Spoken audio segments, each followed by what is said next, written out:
I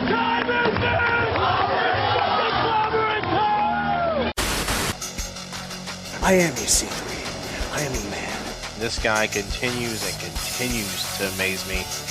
I'm the greatest wrestler in the world. I'm pretty sure Ishii is held together by cement. I wasn't supposed to win championships and get to the top of every company I've ever walked into, but I have. This has to be one of the greatest matches I've ever watched in my life. Because the Bullet Club, we rule the world. Guys, I know it's been a bit of a difficult week traveling back from India and Continue. Do your job. having to come here today and have a memorial service for... Is there a problem? Do your job, sir. Well, your job is to ask questions, right? Ask. We've been standing here for about 15 seconds. You haven't asked a single question. All right, well, you have a difficult matchup this Sunday at the Royal Rumble when you defend your tag team championships against the What do you keep looking at? Usos. I also have a degree in communications, but I don't know how to communicate because I don't know how to talk and ask good questions. That's you. This is what you get. See that? That's you. You're doing this. That's all you're Someone doing. pays you for That's that. all you're Here. doing. I could get a robot or maybe a trained monkey could do your job. Maybe. In fact, a robot would be a lot more likable. You know, a lot more. What was that movie? RoboCop? No, RoboCop was dope. iRobot. Yeah, iRobot. Yeah. That robot was real What's the smart. other one with the guys in the room and then he falls in love with the robot? Oh yeah, I was trying to think of that one. Don't tell you. Look at you. You can't even. Her, right? And on Her? that No, note, her they stole from Ender's Game because he fell in love with his internet thing that had access to everything on the planet. It's a thing. Okay, yeah. Go ahead. What about the robot Sylvester Stallone's kid played with in that one Rocky movie with his real Rocky rich? 3? Yeah. That robot is way more useful than you. Weird androgynous scene between them. In fact, let's go.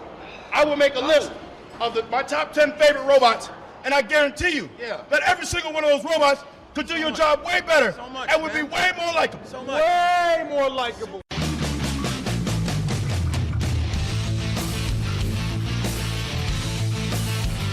Ladies and gentlemen, wrestling to the mat.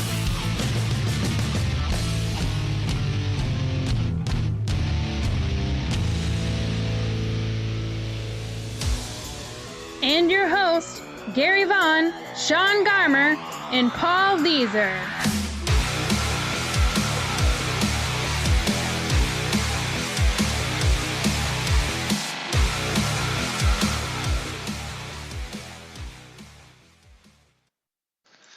Hello and welcome to Wrestling Max episode 179.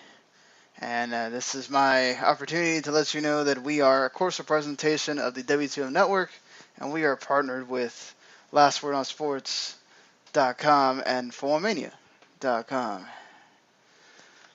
Guys, we have a big show. It is going to be a rumble of a show, if you ask me. That's right, we're talking Royal Rumble. It's going to be amazing. We are excited about it. I hope you are.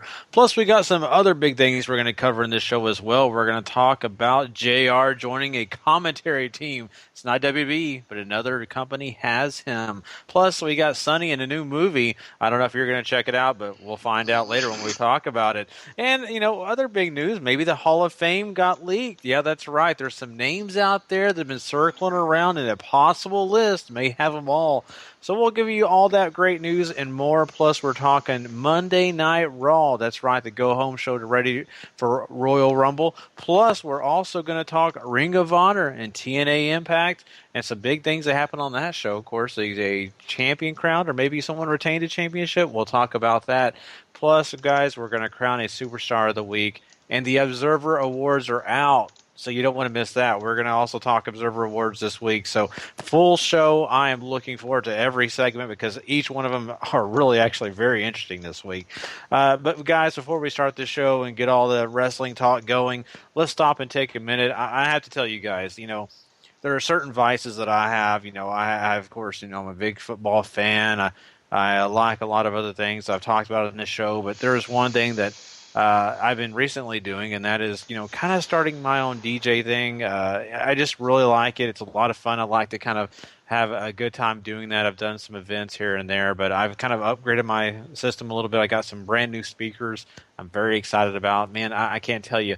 I spent Wednesday night almost till midnight just jamming, and I didn't even know how late it was because I was having so much fun. It's what comes when you have honestly, new toys. Everybody likes to have fun, so that's what I've been doing with my time. Paul, man, what's been going on with you? Work mostly. 4 days out of the week, I am pretty much at work all day, so that's always fun. Other than that, like reading, I do a lot of reading nowadays. And when I can, I watch wrestling for this show, and that's my life, guys. That's what I do. Hey, I am the most exciting person on the planet.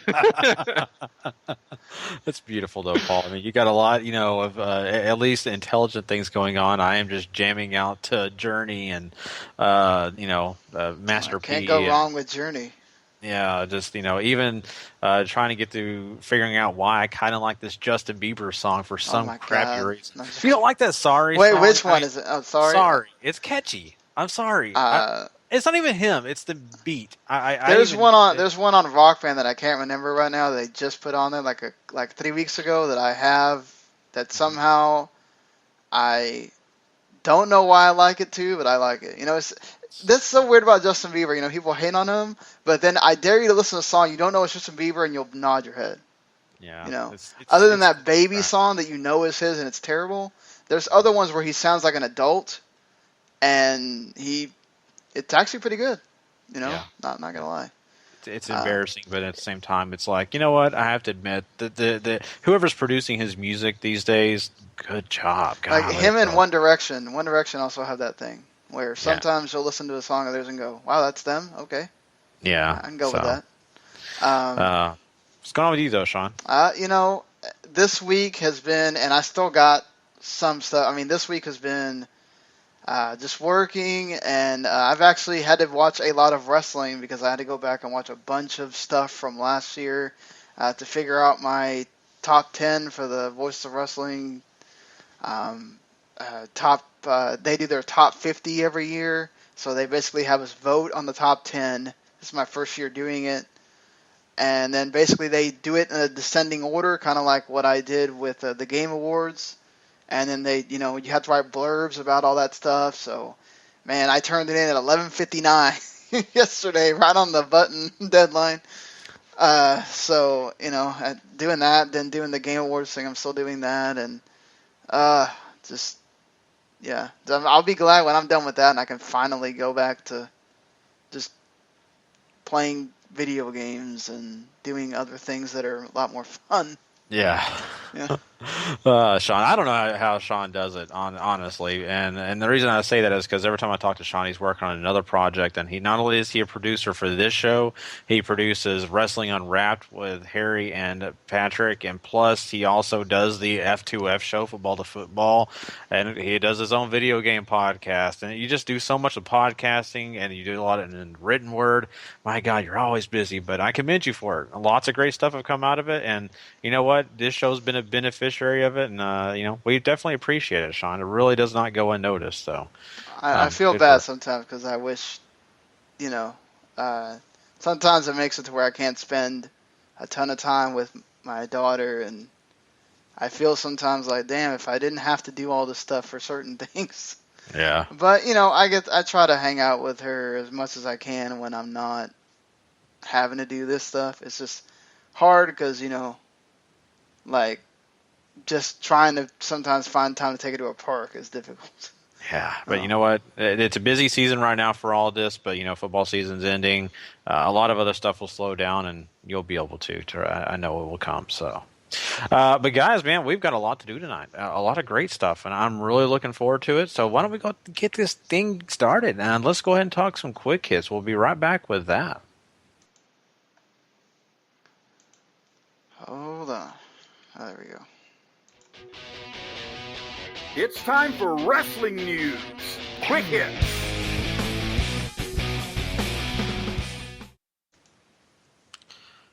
All right, guys. Well, let's go ahead and talk about Jim Ross. That's right. I want to start with that because this is very interesting.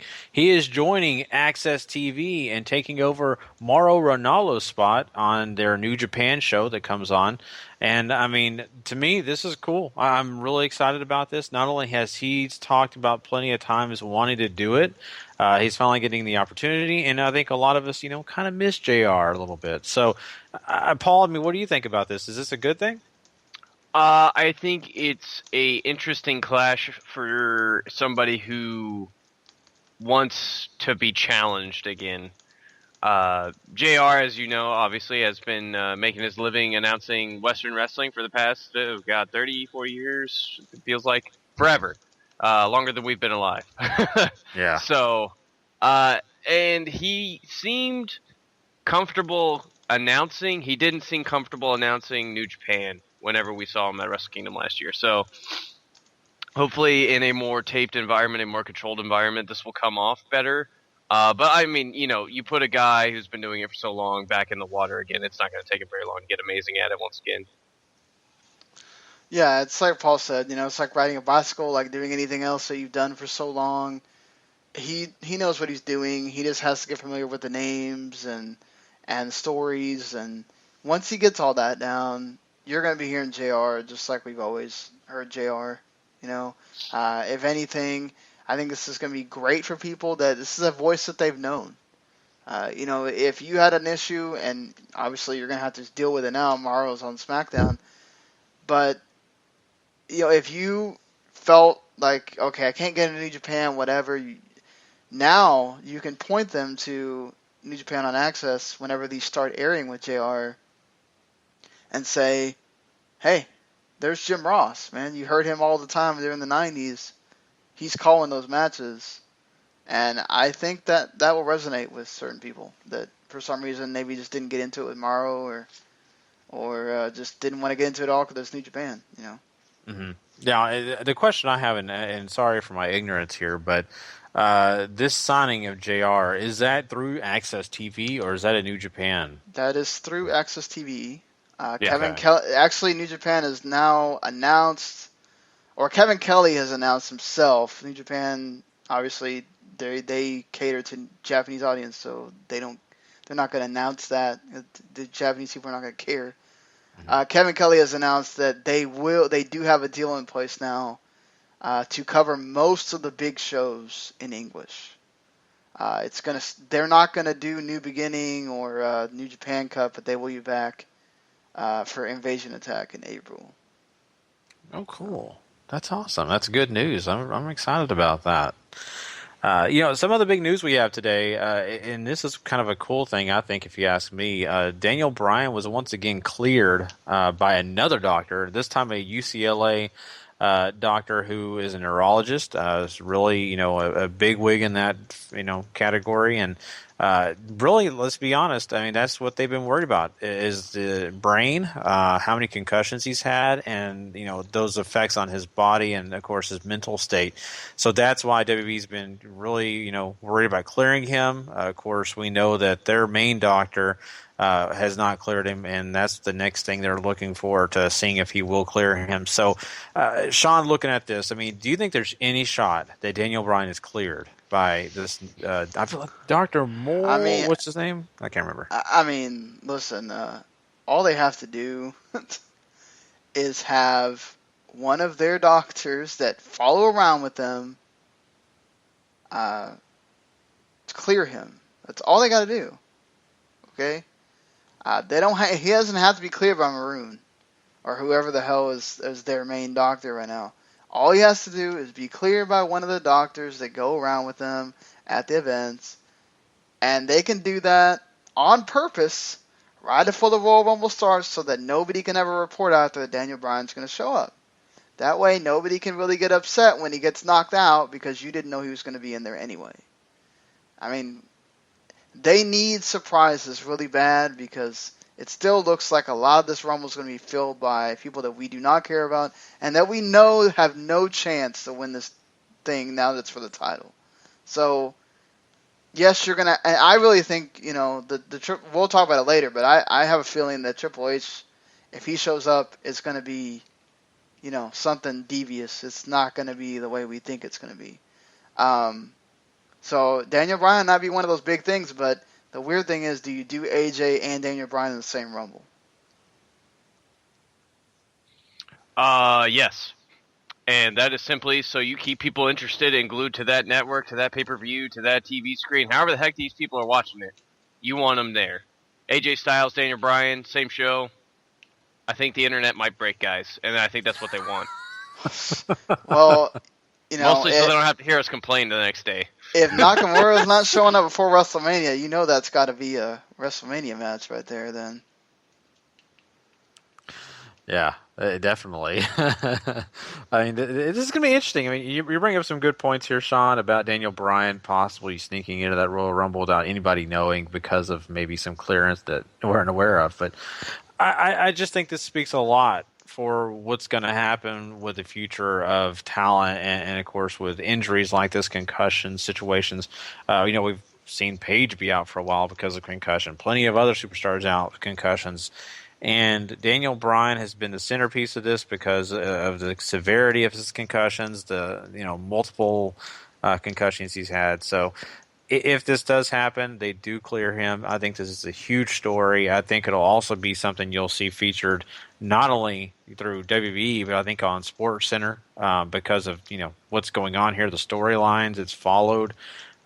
Very interesting, and I think it's going to be a very interesting story in the future when it comes to what we see in future superstars. So. Hey Gary, you just mentioned SportsCenter.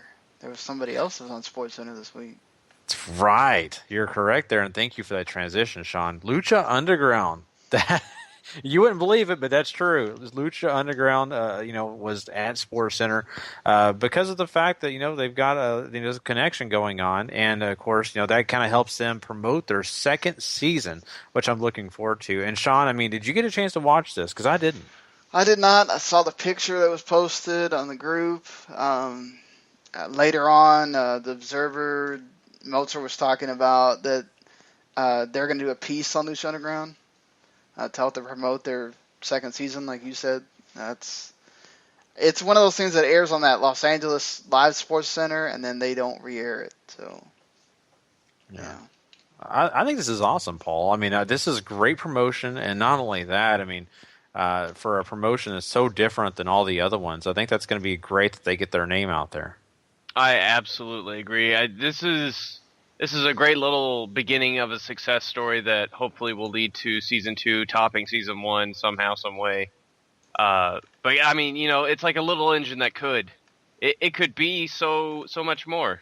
And hopefully, with people like ESPN seeing something in there to advertise, it keeps on growing. Yeah. And talking about keep on growing, Sonny has a new movie out. Oh, dear. Oh, man. Segue. Jesus Christ. Probably more like, Shrivel instead. Oh, man. Well, we'll be very curious to see who actually does see this film. I don't think any of us. I don't want to know anybody that sees this film. You can keep it to yourself. Yeah, definitely. But let's talk about Sunny Side Up, in through the back door. No, did we have to say the name of the damn thing?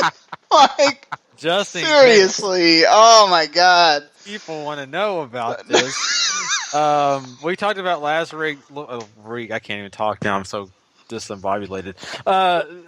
What happened here was we heard last week the offer was on the table. Vivid Entertainment offered like $100,000 for her ring. Plus, hey, let's throw in you being in an hour and a half movie of ours.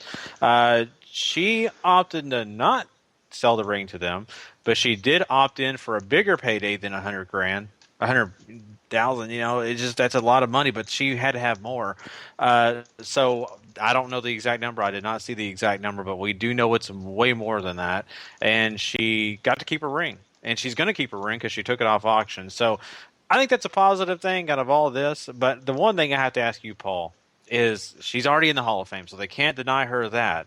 But if she stays in the Hall of Fame, which I'm assuming she would, does that open the door for China to kind of point and say, hey, she did a movie, so what? Why can't I be in it now? Yeah, I mean, and she did the movie after she won the ring, too. So, I mean, that's sort of a double heap. You know, I don't see why you couldn't let China in if this is going to stand to the test of time and Sunny stays in the Hall, then why not? Why not? I think the reason why not is because Sunny's already in, and because they don't have a physical Hall of Fame. Most people don't even know. A lot of people watching, unless they tell you that they're in the Hall of Fame, like, you don't know that. And Sunny's not someone that's visible right now, like as far as WWE programming. If you're on the internet and you're on Twitter and you happen to see her posting, then that's how you know. But you still don't know she's a Hall of Famer unless you kind of go in. It's just like, I think it's one of those where I think it's more like China putting her in. She's going to have all this focus on her. Sunny's already in there. There's no extra focus put on her by WWE because she's in this film. You know? Mm-hmm. Yeah. And, you know, it's not just about that situation. I think also we know, let's be honest, the status between China and that front office, the people in charge, the authority, if you want to call them that, you know, Vince, not only that, importantly, Stephanie and Triple H, they're really not in good terms. That also causes a problem for her outside of all this other stuff that you could say could keep her out. So I think it's still a double whammy. I still think she has a point, though, because, you know, no matter what, if Sunny's in and she can, you know, what did Triple H say? Triple H said if you can type in China's name, see what comes up. Well, now when you type in Sunny's name, see what comes up. So very interesting. I don't know what's going to happen there. That is a debate we've been having. It'll be a debate we will continue to have. Something, though, I do want to mention is we're talking Hall of Fame. And there are some names that got leaked. In fact, there's an entire list that got leaked. And supposedly someone inside WWE leaked this list. Now, it is not confirmed. Once again, this is a rumor, but we're going to briefly give you those names just to kind of talk about and see if we actually think any of these names deserve it. Now, we all know Sting is in. So that's out of the question. That's already in the books. But here we go. The Freebirds is a name that we've been talking continuously about being in Dallas to get the induction. JBL, Jacqueline, who we actually talked about, I believe, last week. The Godfather, another name. And, of course, a celebrity has to get inducted. So that would be Regis Philbin. I don't know what you think about this, Paul, but I think a lot of these names I'm okay with. A lot of them I'm okay with too. I could have sworn JBL was already in Hall of Fame, but he is not. So, yeah, I mean, Jacqueline, a bigger part of the resurging women's division that still exists to this day. You know, we've talked about the Freebirds on here before. Yeah, JBL, I think, you know, he did a lot in WWE, especially later on in his career. Certainly not for his earlier work. Yeah, I mean, there's not really anybody I have a terribly large problem with on this list. Sean, I mean, looking at Regis Philbin as a celebrity, do you think that that's one that is a good name? I think they're doing that because Regis is in his older age. No doubt he loved wrestling. He had wrestlers on his morning show before, you know, just one of those things where freaking Harry decided he wanted to post in one of my chats that I have with him and Patrick. It distracted the crap out of me. Yeah, I mean, Regis he had a total cup of coffee as far as what he did for WWE. He was a backstage host for WrestleMania 7, if I'm not mistaken. But what he did on his show to really have wrestlers on there and stuff like that, when there was times where wrestling was not in a boom period and he still had them there. On a show that is watched by a lot of different people and still carries on today with Kelly and Michael. That's a really commendable thing. I mean, I think if you want to talk about guys that maybe did more for WWE as far as impact, there's other people you could put in, but Regis is definitely someone that deserves it if you're talking about celebrity. Mm-hmm. Yeah. I mean, there's so many different names out there celebrity-wise. I mean, I still don't know how Lawrence Taylor is not in the Hall of Fame. Yeah, it's just, to me, I mean, I think he definitely deserves to be in the Hall of Fame. He main evented. I don't know how Cyndi Lauper and Lawrence Taylor are not in the Hall of Fame yet. I think they both get it, but I just Dallas to me maybe not the No, right I spot. get it. I get it. There's other places you can do those guys. Yeah. So, but I mean, to each his own, because I'm sure there's people out there saying, how could you not do it this year? But, it just depends. But, talking about that, the Hall of Fame is definitely going to be fun to watch. You can watch it on the network this year if you can't get tickets or don't want to get tickets. You just want to sit at home and watch it at your own leisure. But, there's something else on the network that I'm kind of excited about watching, guys, and that is the Superstar Ride-Along. I'm kind of having my, Breaking Ground kind of fix kind of not being there since it's not on anymore. So I need a new fix. So I think this show could be it. Do you guys think that you're excited about it, interested in anything at all at this? Very much intrigued, very excited. This is one of the shows that we talked about whenever the network was forming, what feels like forever ago now. We talked about wanting to see some of this. And if the guys are just themselves and very comfortable and open about talking about whatever, then it's going to be a great show. Anything close to what we got with Breaking Ground, where it feels very real, very grounded, pardon the pun there, but yeah, just that's what we want. Hopefully that's what we get. Yeah, I mean, this is kind of interesting. Hopefully it is like what Paul's saying, where they kind of get to do whatever they want. It's not like pre-scripted, hey, don't talk about this, hey, don't talk about that. It really is just a camera that's stuck in the car, and you hear them talk about whatever. I mean, Brie and Nikki talk about some weird-ass crap on Total Divas anyway, so I can't imagine that, like, what they would talk about just in a normal setting would be any worse. I mean, other than, obviously, I wonder if they would even, there's just certain things, like, I just think them knowing the cameras are on them, I wonder if it would still be like them having a normal conversation, because a lot of times when you're riding in the car, you're talking about the business or whatever. Would they really be telling stories like that? That's what was going to be interesting. Or is it just going to be a bunch of gags and all that, So I was kind of hoping it was going to be like Taxi Cab Confessions. Oh, boy. We're just on the dirty track today. I'm kidding. That we need to get off of. Okay, we'll get off of it. Okay, but I know it won't be like Tyler Breeze's situation. He's definitely a lot of heat right now going on backstage with him, and I wish that the poor guy could get some of that off of him.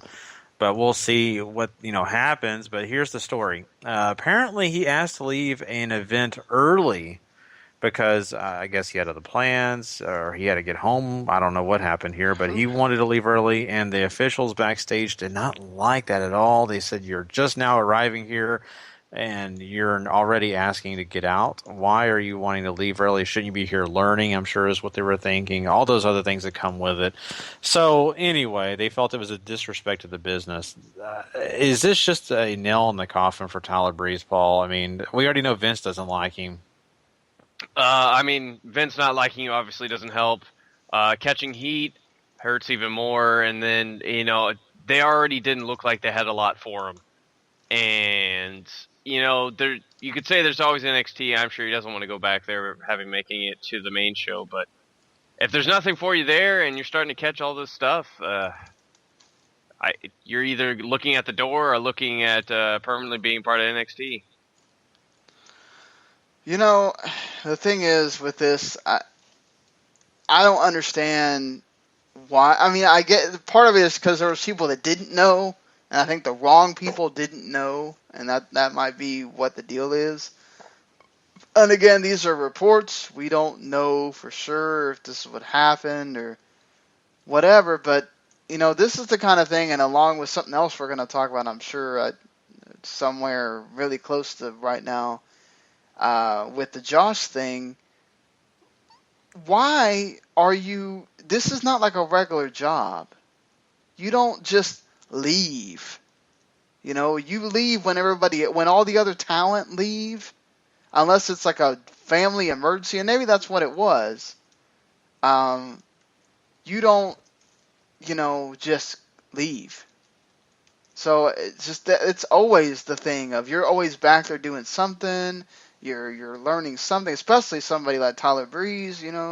he already doesn't have the greatest reputations, and it's just, I don't know. I mean, I feel bad for him, but, to be honest, I don't think we talk, with Tyler Breeze, I just don't know how far his ceiling really was anyway, because when I look at him, nothing really pops off the page to me. Like, he has a great entrance, and his gimmick is okay. It just, there had to be some kind of, like, the development had to be there for him. And I just don't know if Vince is going to give him that opportunity. It might be one of those things where they just let him see how he does on Superstars or whatever. He works hard and all that stuff, but just, I don't know. I feel like there's only a certain point he's going to get to. Yeah, you're exactly right, and that's what I was kind of fearing here. I was hoping he could kind of sneak in under the radar, be part of the mid-card, and then build from there. And they put him in place, but at the same time, they just never allowed him to build. It was just almost like they threw him into a whole situation that he didn't need to be thrown into, which what I'm referring to is Dolph Ziggler and, of course, Summer Rae and that whole fiasco with Lana. So I don't think that ever needed to be the case. I think he needed to be on his own from the start. They already screwed him up there, and we see where he is right now. But you mentioned it, Sean, and I was going to throw in rapid hits, but we'll talk about it now since we're talking about Heat. And Josh, the original Tough Enough winner from this past year, he basically got himself into some trouble when he tweeted out that the social outcasts were social jobbers. That got a lot of other guys a little bit angry, Kevin Owens being one of them. Even Bull Dempsey was not happy about this. And they have kind of ousted him a little bit here, and I've heard talk of maybe not allowing him in the locker room. So Josh is, if you don't know who I'm talking about, he's the Yeti guy from Tough Enough, the guy, that kind of gets annoying, I'm sorry. Oh, boy. But anyway, my point being here is he's even got heat, and he hasn't even gotten to the main roster, let alone NXT TV. Is this a bad start? Absolutely. I mean, just because kayfabe is dead doesn't mean they want you coming up out on social media and blasting it. I'm not going to say bullying is the right way to go about this, but, the guys are going to do what they're going to do, and here we are. Mm-hmm. I wouldn't necessarily say this is bullying. This is kind of like one of those and I'm sure this still happens in other sports. We just don't hear about it because if people just know if it gets out, you're screwed. Like, it'll get out in the media and they'll make a big old story about this crap. And we still got to remember, a lot of wrestling is still one of those things that's kind of just understood. And we don't have a media that gets mad, but it's like, what are you going to really do about it? So to me, Kevin Owens blocking him and all that stuff. Kevin Owens blocks a ton of people. Who cares? I think the Stardust thing, him going out of character and telling him, no, don't forget about blocked. You are banned from the locker room. Honestly, apparently he's not a bad guy. He does what he's supposed to do, which is better than ZZ, and especially knowing you make more money than anybody in NXT right now. That's not good for you.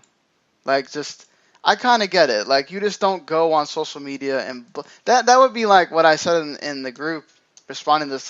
That would be like somebody going in your job and you hate on someone that's been around longer than you who actually does their job well and tell them they suck.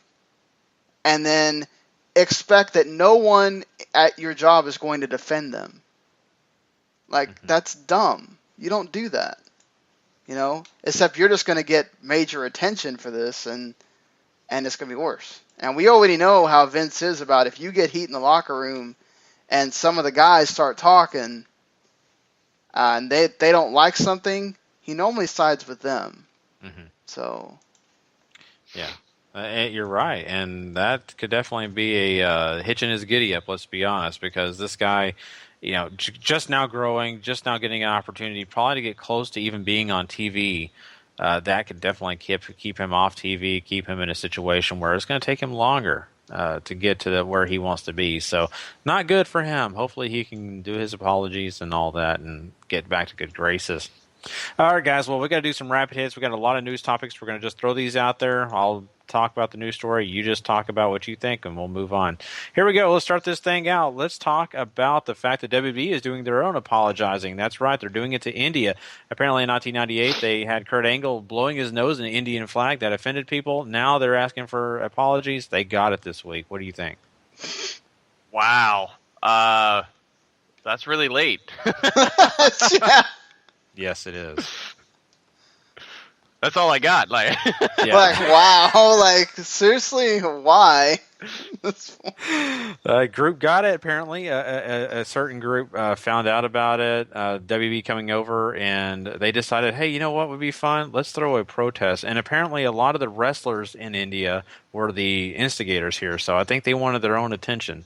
So, I don't know. Weird stuff. But anyway, that's not very important. Let's talk about something that else is, and this is kind of a sad thing, but we just want to mention real quick. We lost a superstar legend this past week, and that is Mike Sharp. He was, of course, the Iron Mike Sharp. Thoughts?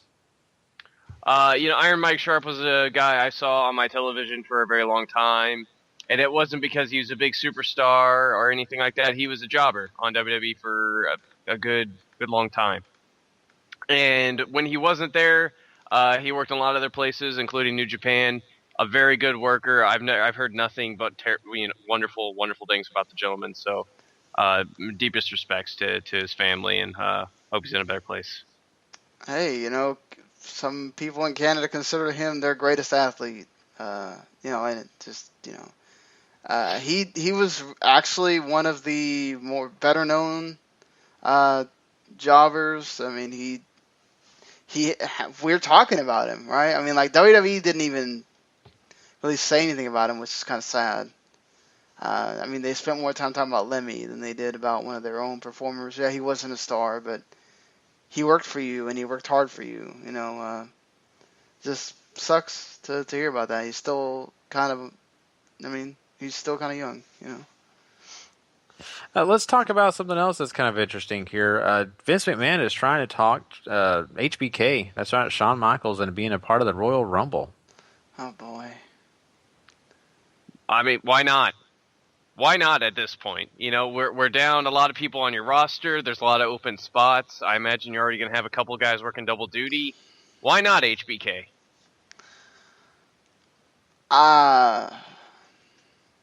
That's cool and all. I don't know. I'd rather it be like an NXT person and see what kind of, reaction he gets. And whatever. I just don't Shawn Michaels we see him a lot. If there's going to be a surprise, I want it to be somebody we don't see all the time. TNA on Pop TV apparently is doing okay. In fact, they're doing a little bit better because they have 50,000 extra viewers on not only their original play, but their replay as well. Good for them. Yeah. I'm glad this Matt Hardy thing worked out for you.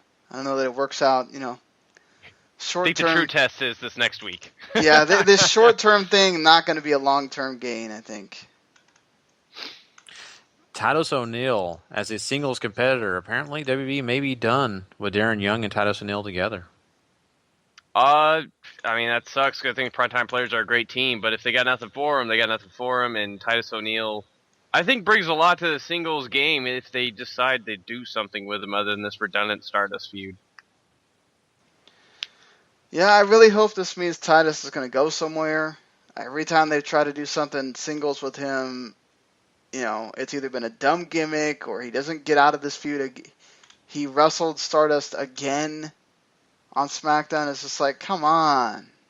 Like, can we end this already? Like, no one cares. This is not even a feud. This is when you had Dolph Ziggler face Kofi Kingston a zillion times. It's like, we need to waste 5 minutes. Here you go.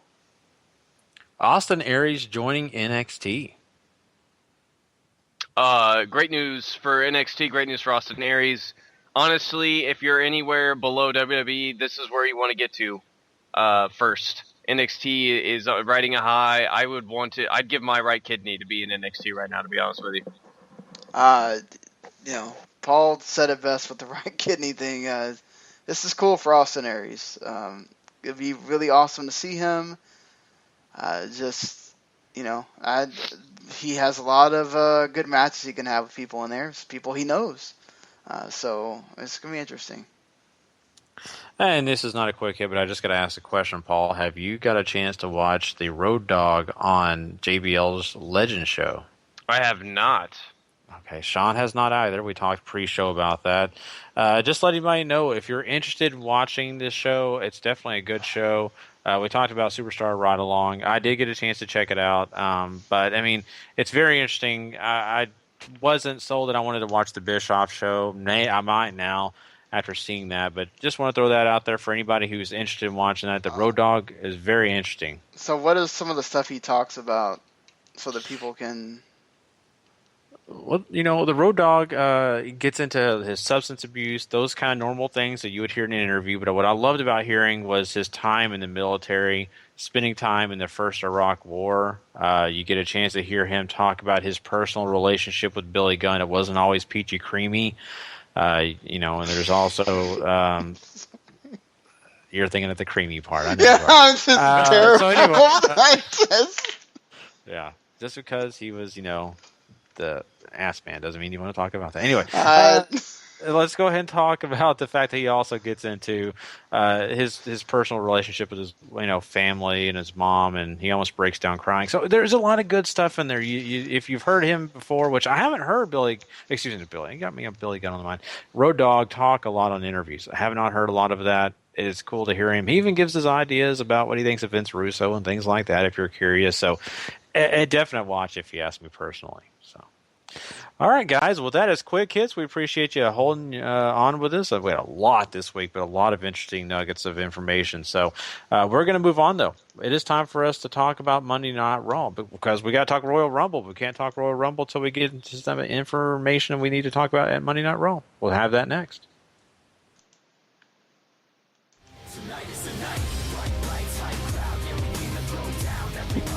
WWE Monday Night Raw. All right. I completely just forgot. And yes, Glenn brings up that they apparently do mention TNA on that Road Dogg interview. Yes, they do. Thank you, Glenn. And I kind of forgot about that. That was a shock to me when I heard They did let Sting mention TNA, too, in his DVD. Oh, really? Well. Yeah, that's the first thing. That was even in the... I'm surprised that got by the people editing. It was in the preview. He mentions that I've been the last 10 years in this company called TNA. Wow. Yeah. It is, like I said, the Voodoo Kin Mafia stuff is talked about. He talks about his relationship with Vince and Triple H. What does he say about that? Like, does he say anything? He just says that he took the money. It's really what he said. He goes, I had a habit, and I had to pay for the habit somehow, so it was okay. He says it put him in an awkward situation, but, he says that Vince has always been kind to him. It did put a little bit of a little friction between him and Triple H, which is understandable. But, it all worked out in the end, and he got put in a better place after that. So it's definitely a must-watch. I'm sorry, but I keep saying that, but you got to see it and hear it for yourself. All right, well... Yeah, so Raw, I don't know where they were. Columbus, Ohio. Oh, they were in Columbus, Ohio. Close to Harry, then. So, we start with, Roman Reigns doing his thing, where he comes out to talk. And then people don't care because it's the League of, it's Jericho and the League of Nations, and listen, no way to quicker get me out or to tune out of a segment than having the League of Nations come out to open your show. I just really, really don't care. But that was all to set up Roman Reigns and Rusev wrestling each other so that Jericho could be the special referee. The only time there seemed to be any interest in this is when Jericho was ejecting League of Nations members just really seemed like it was a blah segment. You could apply blah to a whole lot on this show. And if Roman Reigns were here, he would say, believe that. It's very formulaic, it's very boring, and it's not at all entertaining. Even Reigns and Rusev as a match, which usually is pretty decent, was very flat. And I could have... My care meter was not moving. I'll say that much. Yeah, I'm in total agreement, but here's the thing, and this is hard for me because I am a Jericho-holic, I guess, if you want to say it that way. I've always been a fan of Jericho, especially in WCW. Joining WWE was like a dream come true for me. I still remember that night when he debuted. And right now, at this moment in time, I'm a big fan of his podcast. I'm always following Jericho wherever he's going. And in this, it's hard for me to say this, but he is not entertaining me that much. It's so hokey, and I'm sure he would say, well, that's what I'm supposed to be doing, but it's not working. It's just not working at all. He needs to either be in a totally different situation or be serious Jericho. This whole joking back and forth, it's so grade school for him. It's so silly. I don't know. I'm sorry. It's just not working. The whole situation, and especially with this League of Nations thing, they're already a non-factor when it comes to entertainment. When you mix these two together, it's just nothing. I wonder if there's a theme, because they're seeing the V1 through this whole night. Maybe his character is that he's supposed to suck, so that you see it or something, so that you see how bad the character is. So maybe he does something different because, like, that's the only reason I can think of why the hell you have him do all this stuff. Because, like, Stephanie kept telling him, like, your stuff's so 1999, your material's not original. Like, yeah, if you guys know his material's not original, why the hell are you having him do it? Mm-hmm. Yeah, he very much feels like a rock band in his greatest hit days, which is fine, but it's not what you want. Mm-hmm. When you know there's still so much for him to give. At least it feels that way. Yeah, it's like, The Rock, even though he does a lot of his same shtick, he finds a way to make it appealing to now. Mm-hmm. Or at least he does. Look, I mean, he tried to do kind of the same thing with the Rudy Tooty Booty, and it's just, he did it again on SmackDown. I was like, crap, come on, man. Like, just stop with that already. It's just, I don't know. I mean, look, I think the people still care about him, but it's hard for me to take him seriously for anything. When he's trying to call himself one of the big three contenders, I'm like, maybe there's two, and like, you're way down the line down there. I don't know. Mm-hmm. I'm not buying it, Jericho. So. Yeah. Yeah. So, I already mentioned, he had this whole tiff with Stephanie because he wasn't supposed to be doing all the stuff with the changing things around. But a lot of this show, like Paul mentioned, a lot of it is just kind of there. A lot of whatever. A lot of, okay, we're going to do some stuff to kind of make guys look good for the Rumble, which is okay, but it's just like, oh, come on. Like, okay, the Dudleys against the Wyatts again. Mm-hmm. How many times have we seen this, guys? A whole bunch. A whole bunch. I mean, social outcasts are all right. We know what they are. Big Show, we know what he's going to do. And... it was cool to see Natalya again, but they played this off as a total and complete Total Divas segment, and yeah, it was bad. Yeah, I thought if you're trying to get me to watch Total Divas with that, I'm not watching the show. Mm-hmm. Yeah. Exactly, but I thought we were totally kind of maybe possibly done with that whole, let's integrate Total Divas, because it just kind of throws things off. that's the way I look at it. But, to each his own. People may like it, not me. I will say, after we got past this segment that we do have to talk about, because it was so bad and so ridiculous, the show kind of got a little bit better after that. But this brought the show to an absolute crawl. This, who is number one? Let me tell you something, guys.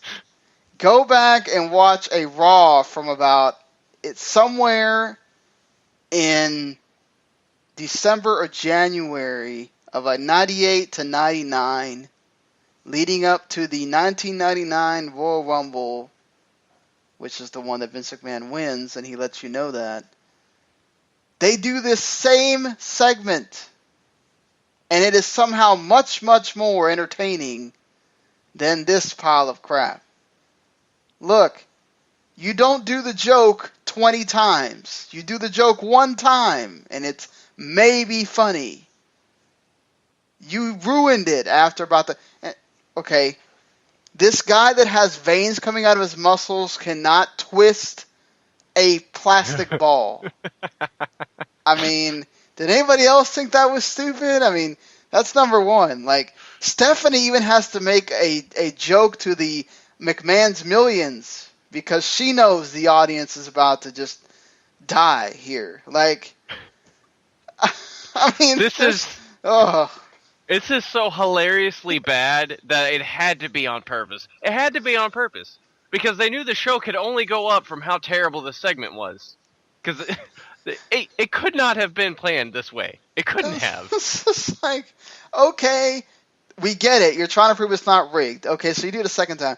After you do it about 5 times, we get it that it's rigged, and you guys are rigging it. I mean, I would have much rather them come out and said, we're rigging this. I think there would have been more drama there than the stupid crap they just did here. I agree. It's just so awful. It really, really is. And you would think that they would come up with some better way of doing that. But, maybe that's what they want. Maybe that's what they're going for, like you said. Maybe they think it'd be kind of comical if they did something like this. And it didn't come off funny if that's what they were going for. I don't know. I get lost on this kind of stuff. Yeah, just so silly. So, we already talked about a bad Diva segment. Thank God there was a good Diva segment on the show. Becky Lynch beats Tamina, as she should, doing the Disarmor deal, and she challenges Charlotte, and she punks out Ric Flair too, and then Ric Flair's like, whoa, alright man, I don't know about all that. She's accepting. Like, it didn't take too long, and you got everything you needed out of this. On SmackDown, she beats Alicia Fox, and she keeps rolling and looking strong. I mean, I think this is one of the best booked Divas feuds they've had in a long time. And a lot of it's Flair is helping, Charlotte is doing her part, but a lot of this, Becky Lynch. Right? Absolutely. I think Becky Lynch has really taken the time to go out there and try to elevate herself out of a pack that has become very interchangeable in a story that was not meant to keep these girls interchangeable. And when it comes to their match-ons, I'm really excited for it. I think, I don't think Becky's going to win, even though she probably should. I don't think they're going to let her win, but it's going to be a good match. It's going to be a really good match. I really hope so. Gary, I mean, are you stoked about this? Like, I just have really enjoyed seeing. This is the one that everybody said, oh, she's going to get forgotten about. Mm-hmm. Like, it's about Sasha and it's about Charlotte. And obviously, Sasha getting hurt helps a little bit here. And Paige getting hurt when she did and all that stuff. But talk about somebody that took the opportunity and ran with it. And not enough people do that, and it's good to see. How do you feel about this going in? No, I'm definitely excited about this, and I think Becky Lynch definitely would have been the person left on the back burner if you had a healthy Paige, if you had a healthy Sasha Banks. I just don't know if they were as excited, at least maybe the officials, to let her run with it and to give her an opportunity. Now that they kind of have to, I think it should have, if not already, has opened their eyes to see that she has a lot of talent. She has a lot to offer them. And this is one of those reasons, is because of the matches that we see on Monday Night Raw, where we're used to seeing blasé divas matches at times, matches that really don't matter, and she makes it matter, and she makes it entertaining. People seem to care. I think she's got a gimmick that sells. I'm sure the T-shirts are pretty. Well, it should be doing well. But my point about this is she's a complete superstar, and I'm very happy for her success. I hope it continues. I hope she knocks one out of the park at the pay-per-view. Do you do this as a case of bad crowds, or should we start worrying about the fact that it seems like the longer these matches go with the divas, the crowds tune out instead of getting into them? I think it is kind of a concern, but I also think you got to look at where you're at, and maybe saying that, look at where you're at. I guess that could be a majority of the country, but you know what? To be honest with you, I think this is the growing division in the company, and this is the one division I think people are used to being let down in. And so your casual fan, your fan that only watches Monday Night Raw or maybe watches SmackDown here and there, and they show up to these events, they are not expecting anything great, and they're not sure what to think. I think if we're talking about a smarky crowd, it's completely different. I think you'd have a lot more reaction. Until this division gets solid, until this division consistently has great matches and consistently shows something, you're probably going to get that reaction from Midwest towns and other places like that. It needs better. I mean, like everything on WWE, it needs consistent storytelling to get people to care. Once these characters are established, like Gary was saying, and once they stick out in the people's minds and they sort of start getting behind them, that's when you'll get the noise that we've been craving for those live audiences to have. All right, fair enough. I have worried about that. I mean, they have been in front of some pretty crappy crowd. I mean, like Laredo's terrible. We all know about that. Just they haven't been in some. I mean, and even Columbus wasn't good this week. But New Orleans sucked too. Can you believe, guys? I mean, New Orleans sucked so bad that they gave really no reaction to Sting. I even joked about that. Excuse me, to our intro last week. They just kind of like politely clapped and like, "Are you kidding me?" I think they were expecting Sting to be there. And when they realized he wasn't there, they're just like, okay, yeah. I don't care. I still think they were a bad crowd, though, even through the whole show. I mean, this one, I think you can blame it more on the material that was given. I mean, like, some of the stuff that they had to endure was absolutely just, ugh. Yeah, I was about to say, let's be fair, these Raws have not been something that would make me get out of my seat and go, yeah! Yeah, exactly. I mean... and a lot of this was, again, just building to some of these matches, which is fine. This is what you kind of need to do. It works in the booking sense, but just it's not really exciting. Even we are talking about Martin Luther King Day here.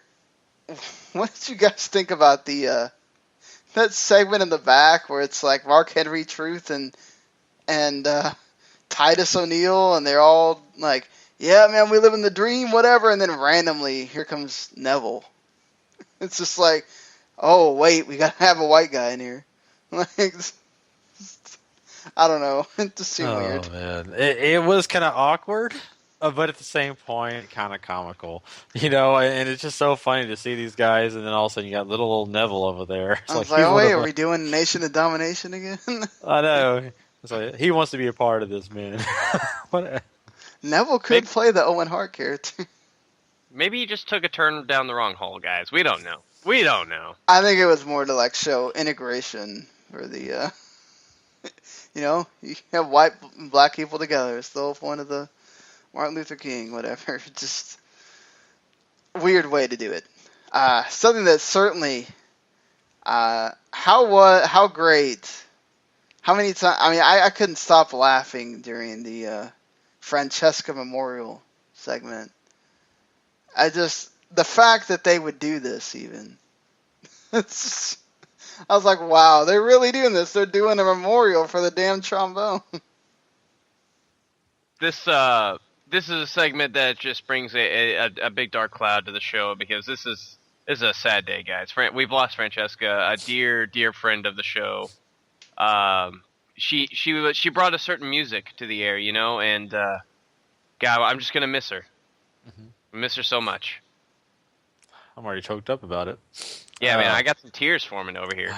But at least the New Day brings us out of the sorrow, and they give us an opportunity to laugh. And I love the toilet joke. Sorry, it was too funny. But I think this is one of the highlights of the show. And I know we say that often, but New Day, no matter what situation, they usually bring something to the table that you're like, that was pretty good. Yeah. I like the little match between Big E and Jay as well. They did not do the return match on SmackDown either. They had them do a 6-man tag with, was it the Usos and... Oh, I can't remember now. But yeah, it was a 6-man tag instead. I thought this did what it's supposed to do. So... No, it wasn't anything. Unlike the random 8-man that we have after, this is kind of like what? And this is why when we talk about the Tyler Breeze thing, Tyler Breeze got pinned in that 8-man. That should tell you everything you need to know about where Tyler Breeze is. Exactly. That's exactly my thought process too. When I saw him pinned, I'm like, yeah, you're in the back of the line. I don't know where, poor guy. I mean, you're the last guy in catering. You don't even get the last cookie. It's already gone before you even get there.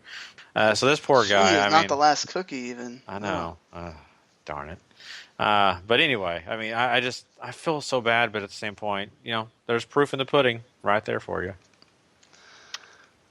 Yeah, it's a real shame too, because there's the last match before this was the Big E and Jey Uso match, and the match before that was a terrific tag match between Kalisto and Dean Ambrose and Sheamus and Alberto Del Rio that really tore the house down. And then we get this 8-man tag that sort of sucks the air out of the building because nobody cared.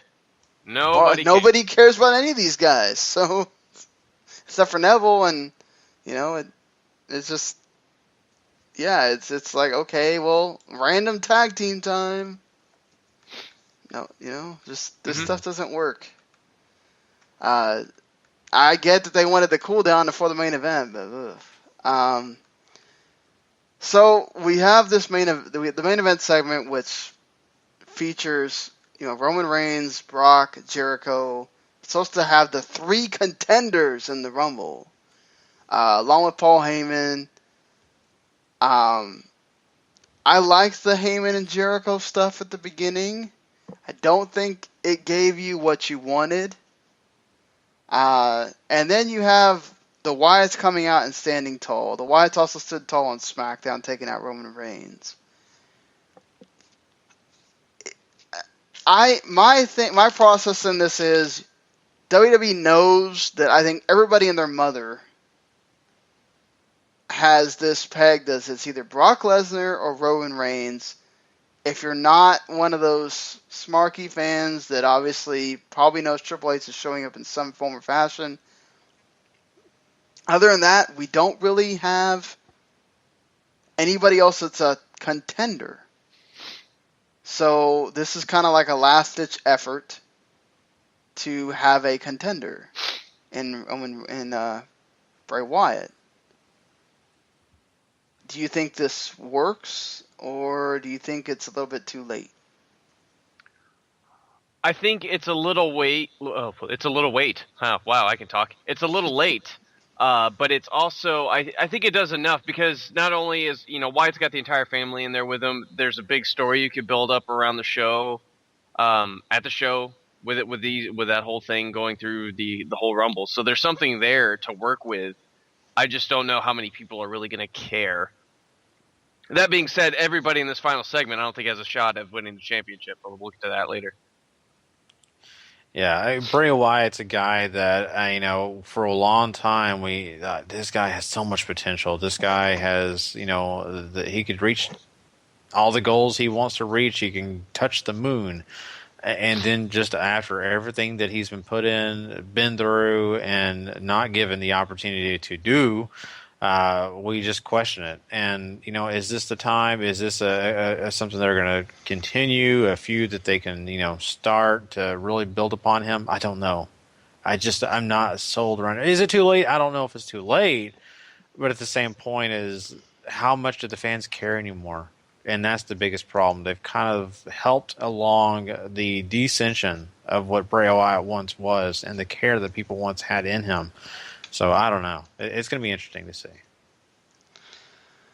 Certainly. It's, man, I don't know. I mean, I think that you kind of got this. I just feel like you really should have been starting to do this before. Like maybe a week before. And then it's like, again, how many times do the Wyatts have to beat the Dudleys? You needed to have them already beating other people so that they're really kind of running roughshod over the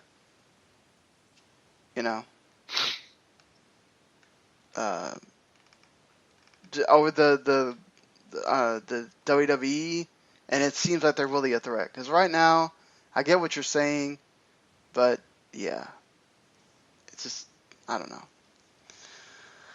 So that's your Raw.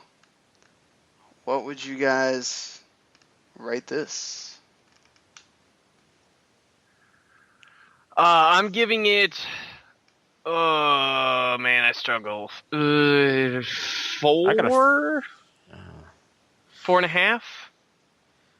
See, I'm at a 5. I just, I usually go 6 or 7. And 7 is a kind of an average but good.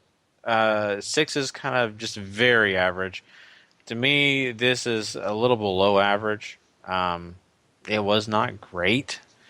It didn't, to me, scream just awful, but it was so average. I mean, I was starting to nod off at times. I really legitimately was. And I felt bad for even doing that, but I was like, man, I don't have anything here to like me keep my attention. And I was watching it on the DVR. I wasn't even watching this live, so I was fast forwarding to commercials. That's how bad it was. Yeah, I mean, I enjoyed 3 segments on the show. I enjoyed Becky Lynch and Tamina's stuff. I enjoyed Kalisto, Dean Ambrose, Sheamus, and Del Rio's tag match, and I enjoyed the New Day. 3 segments over 3 hours does not a good show make. Do you think that it hurts Charlotte that Flair talked for her there, or is it kind of more building towards a Charlotte and Rick issue later? Because they kind of played it off on the commentary on SmackDown where she's like, well, he accepted, we kind of talked about it, whatever. He won't do it again, but, I think it's a must do, because what else is he there for? And not only is he going to get her in some situations she doesn't like, but he's going to do some things to, affect what she's going to do. And I think that's going to maybe possibly, finally, hopefully end him coming out all the time with her. Because I think, it's about time to cut that cord. I don't think you need him around all the time. I don't think you do either, but I agree with what Gary said. If you have him here, why not touch on that somewhere down the line? It doesn't have to be tomorrow. It doesn't have to be a month from now, but maybe sometime after Mania and Charlotte has this big win, like I don't need Dad anymore. All right. Well, Well, guys, that is Raw, and it is time for us to talk some Royal Rumble. So we are going to give you some predictions and what we think is going to happen, and of course, give you maybe even a few situations we think could happen coming out of the Royal Rumble. So stay tuned to that, and we'll be right back with it. Hold on.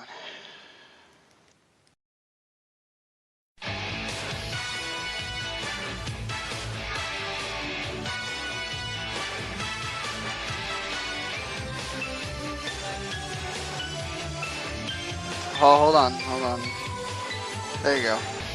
All right, guys, it is time to talk some Royal Rumble, so let's get this thing started off right. And am I wrong or right? Is the Fatal 4-Way going to be what kicks off this show? Yes, that Fatal 4-Way tag match. Oh, man.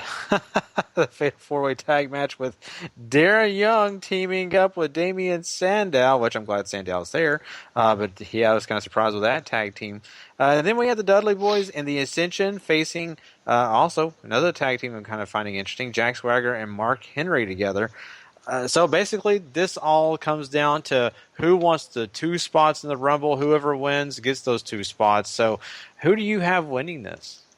The Dudley Boys, and this is like the very definition of filler. It's what the Ascension, Darren and Sandow, the Dudleys, and Titus and who? It's Mark Henry and Jack Swagger. Yeah. Oh, Mark Henry and Swagger. I'm going to say Mark Henry and Swagger because Mark Henry presents a guy that Roman Reigns has to take out and all this kind of stuff. I don't know. I don't see what the Dudley Boys being in the Rumble does for anything. You know what? I think maybe the Dudleys in the Rumble could mean something to an aspect just because they are a tag team that, they'll work very well together in that Rumble. I want to throw this, though. I would love to see Damian Sandow. I think even the fans would get a kick out of it. So I could see them throwing Sandow out there, even Darren Young, just to get out there, get the crowd going, even though they may get eliminated probably pretty quickly. So I'm going to go with those 2 guys. Even though it's a mixed tag team, I think I like those guys to win that. Well, let's talk about the fact that we have another tag team match on this card that is up for the WWE Tag Team titles. The New Day are going to face the Usos in this, and guys, this could be a situation where we could see another retaining situation, or maybe even the Usos finally getting back with their championship belts. What do you think? Go for it, Sean. I want to say the Usos win. I don't think the New Day needs to lose it right now, but you've done so... they pushed the Usos hard, having them win so many of these matches. It has to be one of those where you have the New Day lose so many times only for them to win at the pay-per-view. If they lose again, that's a lot of losses in a row. I'm still not seeing a reason to lift the belts off the New Day yet. So I would pick them to retain. They'll probably I would assume the New Day are going to drop it in the now almost annual multi-man tag team match for the belts at WrestleMania. I'm kind of right there with you, Paul. I kind of look at this as the Usos are great. They're a fan favorite, but right now, is it the time? I don't believe so. I think the New Day retains here. It's just hard for me to see otherwise. Let's talk about another title match coming up here. That's the Divas Championship that Charlotte currently holds, and she'll be facing off against Becky Lynch. We just kind of talked about this feud a little while ago. Who do you find that you really feel is going to come out of this as the victor? I don't think they're going to give the nod to Becky. Once again, Charlotte is going to defend that Divas Championship in the almost annual multi-woman match for the Divas Championship. I don't see them pulling the trigger on Becky yet. When I think the WWE still thinks that Charlotte has something to give with her title reign, and she definitely does once some of these girls come back from injury. You have to wonder how long Thesz is going to be out. I just don't see anybody else that really fits into this feud unless you want to bring Natalya back into it as a kind of play on the NXT thing. And I don't know. I think this thing kind of goes on for a little bit longer. And just Becky's looked really strong here. You played a little bit of the Flair thing. I think maybe Flair could do something to cause her daughter to lose the belt. And maybe Becky wins in a surprise. I'm going to just throw it out there. Becky wins. You know what, Sean? It's funny you say that because I kind of feel that way too. I think this is kind of built to Becky Lynch possibly winning the title. taking it off Charlotte, and then, maybe later on down the road, Charlotte regains it. Just because of the fact that, Becky Lynch has definitely improved. People are starting to get behind her, I think. And if this happens, that can add a lot more fuel to the fire. I could see Ric Flair flipping out. I could see that adding a lot more to this feud. If Becky Lynch loses here, it kind of puts an end to it in a way to me. I don't see how you could continue this very much further, but who knows. Now let's move on to another title match. The U.S. Championship match is up for grabs, and Alberto Del Rio has already lost it once to Kalisto. Will it happen a second time? I certainly think so. I'm assuming the quick title change that they did was just draw some sort of interest towards there being a rubber match at the Royal Rumble. And I think putting the belt on Kalisto and seeing what he's got is a great idea, and something I really hope that WWE runs with. Yeah. Wait, hold on. I really hope that Kalisto keeps it this time. I don't see what Del Rio holding it when he's really not doing a whole lot with it will do. Let Kalisto have it and defend it against people and make it seem like a big deal again. Yeah, I would love to see that. And I kind of feel like, Kalisto has a lot to offer in the position that he's at. Alberto Del Rio is a great Latino champion. He's a guy that I think represents well. Let's be honest, though, what he's doing right now in WWE doesn't really get you excited about the U.S. Championship. Kalisto would, and I think he could also get in a lot more matches that would, potentially scare people into thinking that, Kalisto's going to lose this match because he's facing Big Show, or Kalisto's going to lose because of this, and he's the constant underdog, whereas Alberto Del Rio's not. So I think that adds a lot of intrigue. I think that adds a lot to the U.S. title. Yeah, I'm kind of with you, Sean, on that one. But who knows? There's a lot we could look at there and kind of speculate. Because, with Alberto Del Rio being a part of the League of Nations, there's some things there you could kind of argue against my point. Let's talk about the Intercontinental title, though, because, Kevin Owens is coming into this thing, and he wants to win his title, which he thought was his title, that Dean Ambrose took. So who is going to come out victorious here? Does Kevin Owens regain the IC title, or does Dean Ambrose move on? I think Dean drops the belt here. Kevin Owens and Dean should have a really good match. This is one of the matches I think I'm looking forward to the most. I just can't wait to see what these guys are going to do to each other, to be honest. Yeah, this whole thing has been built up wonderfully. Just them wanting to beat the crap out of each other every time. Great promo work, just all this stuff. I can't wait for this match either. It's got to be the one I'm really looking forward to, aside from the Rumble. Just, man, these two could really go out there and beat the living crap out of each other with so much stuff. I also think that Owens could win, but that means this feud would have to keep going, because then Ambrose... I don't know. I don't know really with this. I think Kevin Owens winning sets up something that I've talked about and could happen in the Rumble match too. The only way is I think Owens is the one that will wind up in the Rumble match, so he has to win, because I can't see the loser being in the Rumble match after a match like that.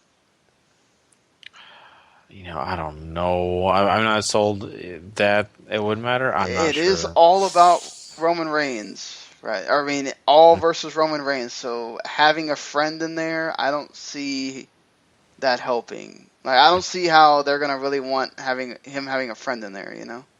Yeah, that's true. You make a good point. I'm gonna err on the side of maybe I think Ambrose retains. Kevin Owens could get the belt and do something with it, but I just could imagine Ambrose being able to move on and getting a new feud going, and Kevin Owens is already going to be in another feud, and that's an NXT feud. And I know it's NXT, and it has nothing to do with the main roster, but I think that possibly could affect some of the other things going on with the IC title, so who knows? But, right now I think my pick's going to be Dean Ambrose. All right. Well, I think that leaves us with one more match left, guys, and that's the all-important Royal Rumble match, a 30-man match where we will find out who is going to be the next WWE champion, or if Roman Reigns, the number one to the Royal Rumble, will keep his title by going through 29 other men, and say who those surprises are too. There's a lot of things intriguing about this match, not only with the fact that Roman Reigns being the number one guy in it, but we also have tons of surprises, hopefully. We have some guys in this match that potentially, like Triple H, could be in this and win it. Who do you think is going to be the eventual victor here? And kind of give me a few of your surprise names you think could possibly be in this. Surprises. I think Daniel Bryan is in here somehow, some way. I definitely think AJ Styles is showing up here. I would really love to see Finn Balor or Sami Zayn get a shot. For my winner, I'm picking Dean. I think Dean drops the belt, somehow comes back. It's him, it's Roman, it's Triple H, it's Brock Lesnar as the last four in there. Brock and Triple H end up getting tossed out by Reigns. There's some shenanigans with the McMahons, and suddenly Dean's your World Heavyweight Champion. And we're on the road of, can you really trust your friend now? And I think that'd be a fun story to tell. I think they go pretty vanilla here. In fact, I think we're going to get a little bit of a swerve by the McMahons, because it wouldn't be if they didn't do it. I think they find a way, Roman wins, or Roman gets close to winning, or something like that, and McMahon comes out and goes, nope, there's another person, and it's freaking Triple H. And Triple H comes out and eliminates Roman Reigns, and Triple H is your WWE champion. This frees up Brock to do other things. They're not going to, they don't have star power. They're not going to pass up doing another storyline like this of it all against Roman Reigns here, with Triple H being the champion. So. To me, the surprises, I think Zayn, AJ Styles could definitely be a couple surprises for me. I hope Daniel Bryan, but I'm not sold, and I'm not going to get my hopes up for him to be a part of this thing. But you know what? I think a lot of us kind of have the final guys that possibly could be in this as smart winners. But for me, just looking at this whole situation, I'm going to go with a situation where I think Triple H is a winner too. I think it just, to me, it makes sense. I don't know if Sean's scenario is going to be the case or if it is, but I think, for me personally, I think Triple H shows up at, 29 or 30. I mean, they could also just show Triple H beating up somebody in the back, and he takes their place too, and then he's in there the regular way as well. I mean, it's not anything out of this world, whatever. I mean, there's so many possibilities. I think AJ is definitely going to be in there. He's apparently booked for Raw and SmackDown. Zayn, I think, is going to be in there so they can do that thing with Owens. If the Godfather is supposed to be a Hall of Famer, wouldn't be surprised he shows up. I just wish that Jake Roberts could get his final wish, and that's just to be a part of the Royal Rumble. I agree with you. I think that'd be awesome. It'd be good of them to do. The Godfather, Sean, that's a great point, because he could do it. I know he's kind of done with wrestling. He's done it before. Yeah, I mean, he's done it before. You're right. So lots of intriguing things here, and so a lot to be excited about when it comes to this Royal Rumble. And I love the scenarios that are here. I know two of us chose Triple H, but I mean, I love the thought process Paul has here with Dean Ambrose. That's a feud or a situation. The storms that could come out of Dean Ambrose being champion, I just love that thought process. So, but you know what? We have somebody else that we are going to bring on here and let him give you his predictions. He's not. Apparently, it's telling me I can't. He tried calling. I didn't add. I forgot to add it, and then he. Is he there? Hello. Mr. Glenn Smith is here to give you his predictions. So, Glenn, run through who you think is going to win all these matches at the Royal Rumble. All right, so just starting with pre-show, I gotta say, this is the one that is going to be the hardest one to predict out of them all. I think maybe Dudley Boys win, and then when they're in the Rumble, they start tensions start arising, possibly leading to a feud at Mania between the Dudleys. Because I know that there's been talk about splitting the Dudleys up. Dean Ambrose versus Owens, last man standing, easy. Kevin Owens set up a feud for Mania, maybe possibly against Ole Sami Zayn. Kalisto, I think most viable to win U.S. Championship.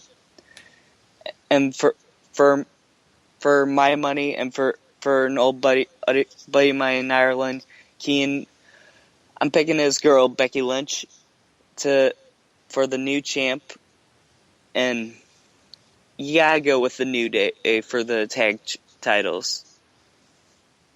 Now for the moment we all been waiting for, the Royal Rumble match. I gotta say, specifically, after talking to one of my bosses at work, he was saying that his pick for the Rumble is kind of a dark horse that is the most viable, Bray Wyatt,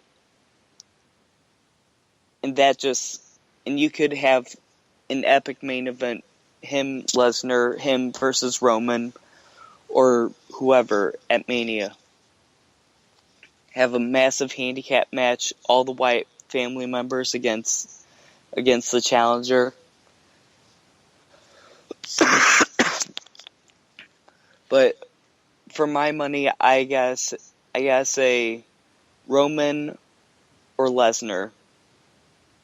And if anything should happen where it comes down to Brock and Roman as the final two, I have a feeling McMahon will say, for the very first time ever, we will have a 31-man Royal Rumble.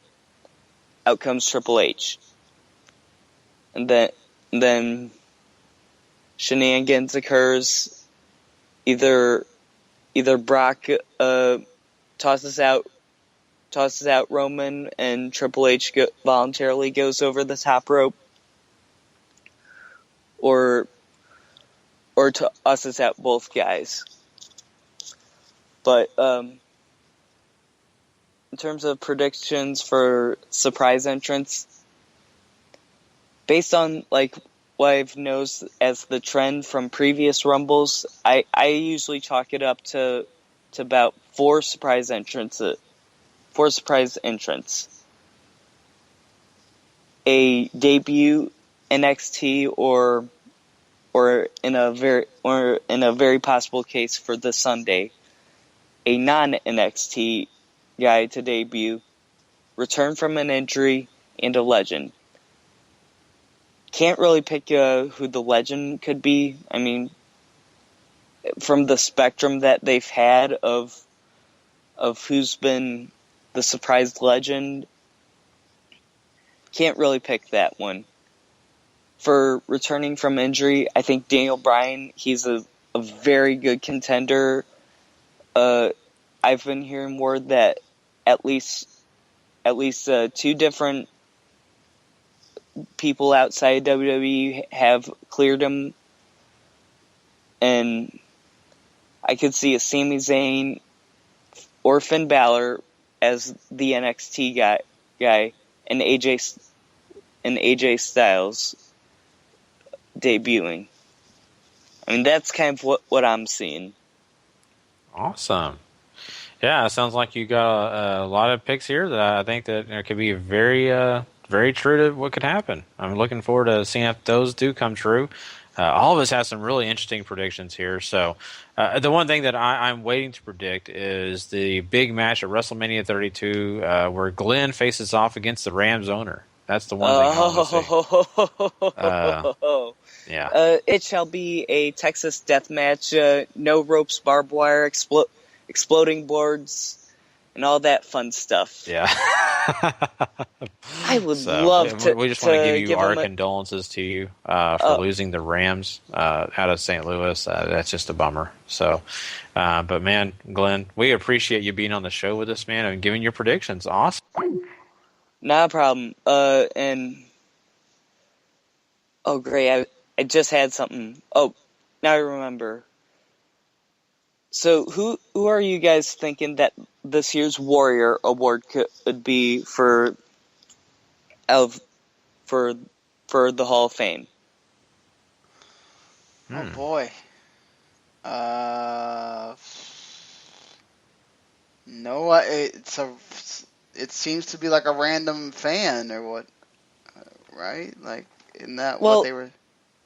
Well, that's what I was under the impression of for last year's, but now I'm thinking that could possibly be like somebody that's done so many years of work for WWE, that's what it should unsung be, heroes. honestly. But yeah. And that's what Ultimate Warrior meant by having it as an unsung heroes wing for naming it after Jimmy Miranda, like some sort of merchandising guy that everybody had a lot of respect for. He mentions in his Hall of Fame speech. Mm-hmm. But I could see a guy like Mark Yeaton or Tony Schimmel being honored. But I don't know. That's just kind of what I'm thinking. Yeah. Some great names there, and I think that would be great if either of those guys won. Heck, I even wouldn't mind seeing Linda win for all the stuff she puts up with. No. That is only a treat that she gives to Vince on his birthday or anniversary or whatever. Oh, let's see that video. Man, come on now, guys. Hey, I didn't actually explicitly say what said thing was. I mean, for all that we know, it could be a free train ride. Train ride.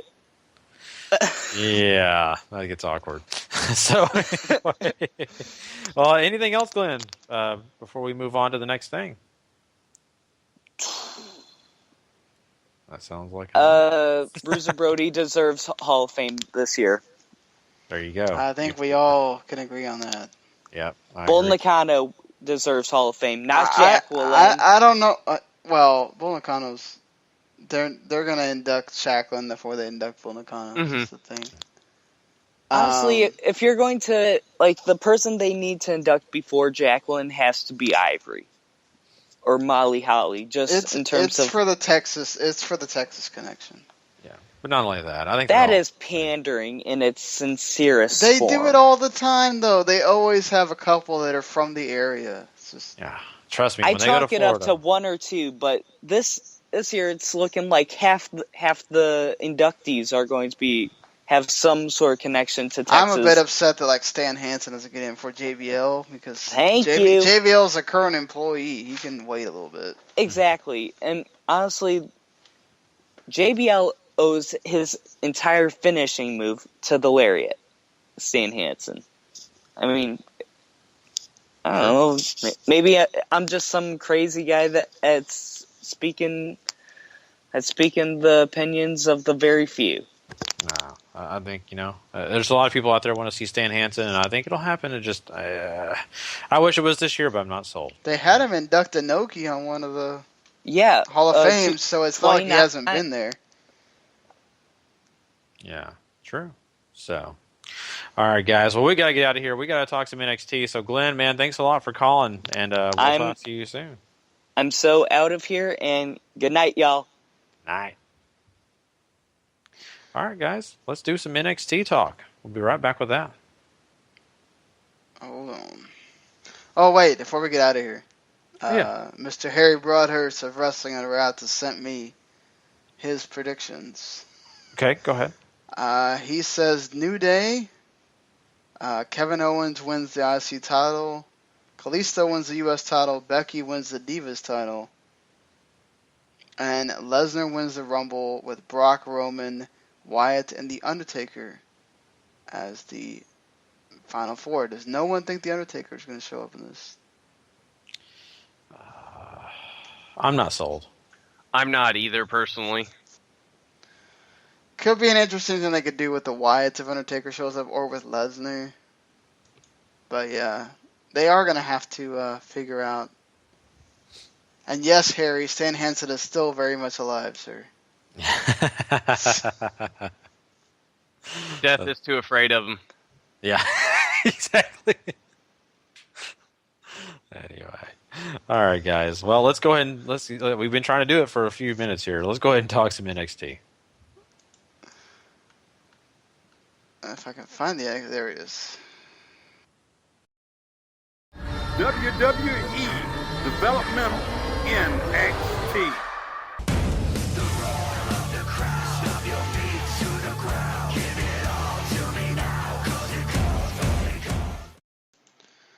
Alright, this edition of NXT felt much more like we're just trying to keep everybody strong edition. It was not, thank you, Harry, for telling me what you cannot listen to. That's fine.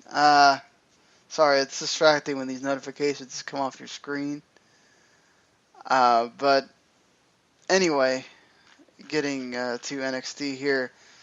We have Adam Rose with still having the party music against Sami Zayn. Adam Rose gets in quite a little bit of offense, but Sami Zayn wins. You pretty much know that. Yeah, a running theme we'll see on this episode of NXT is very much a throwback 1 hour show where you have your established guys pretty much squashing people. Nothing overly wrong with that. In my opinion, I mean, especially Rose and Zayn have a pretty decent match here, which always helps. So,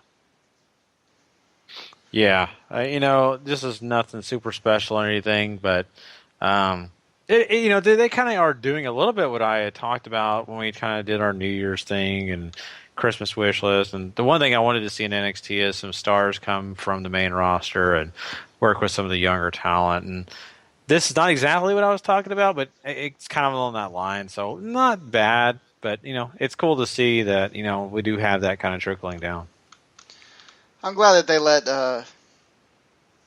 it's just fun. I'm glad they let Johnny Gargano have a little bit of promo time, so they kind of made that main event feel bigger. That's always nice, even though he's not like a signed talent. However, a clip from like earlier in the day. Oh man, this was funny. This thing with Jason Jordan and Chad Gable, where they're like, "Oh man, we weren't even on the ballot for Tag Team of the Year," and they're like, "Oh, Blake and Murphy, we beat them, and whatever, you guys are on there," and like, we're like the Alpha Americans. Wait, the American Alpha. Wait, oh, okay, that's our tag team name. Like, and then Gable's. Yeah, I said it on purpose, dude, because I knew you'd like it. It's, man, they're so awesome. And then he still doesn't want to do the Ready Williams. He's like, okay, I'm not going to do it. Oh, Gable. I'm just like, man, these guys. I'm not a giant fan of the name, but you can't deny the chemistry. It's all there. I just love the way they did this. It felt so like two guys that would just kind of come up with this crap to say. Mm-hmm. No, exactly. You're right. And, this is the kind of stuff that helps, Jason Jordan. Let's be honest. He has a little bit of a trouble coming off really charismatic. He's kind of a reserved guy, whereas Gable is just full of charisma, personality. And this kind of banter really does work well for Jason Jordan, and it kind of helps him be a part of it. And I think they do pretty well. And this is one of those that I look at and say, great job. Apollo Crews and Ty Dillinger. I mean, look, Ty Dillinger's great and all, but we know who's winning this match. Yeah, I mean, No, we've seen this match a lot. We know how this ends every time. Apollo Crews makes Ty Dillinger look silly. Although Ty does get to do 10 a lot, and I always approve of that. So. Yes. The match was not a 10, but it's fine. Yeah, at least it kind of reminds you of Jazz Hands a little bit every time you see it, right? So yeah. But no, I mean, I think that what you guys mentioned earlier. This is to make everybody they want to look strong. This is just another case of that. Enough said. Yeah, so Apollo Crews challenges Finn Balor to a match, since they kind of didn't get to end their last one. I'm never going to say no to that. They had a pretty good one last time. Are you guys excited? I mean, Finn Balor accepts later after talking to William Regal. So yeah, I mean, this is going to be good. I think it really is going to be, and it's possibly could set up to something where we see, it just depends on what happens with Balor's next title match. But if he retains and he moves on with the NXT title, this could be the point to where we could see, Apollo win this one, or at least look pretty good doing the match, and then gets an opportunity to possibly get a title shot and win. So I think that's what we're leading to, possibly. I don't know what you guys think. I don't know, but I'm excited for the match. Their first one was pretty good till we got to shenanigans and all that fun stuff. So letting them sort of cut loose and have that definitive match could definitely do some wonders for both guys. I don't know who Finn drops the spell to. I just don't have a clue. I don't think he drops it to anybody except Sami Zayn to take over. Unless Zayn is gonna show up on the main roster or something, but that's the only person I can see it happening. I thought Alexa Bliss did pretty. I like the fact that they let Apollo have his little promo time. That was good.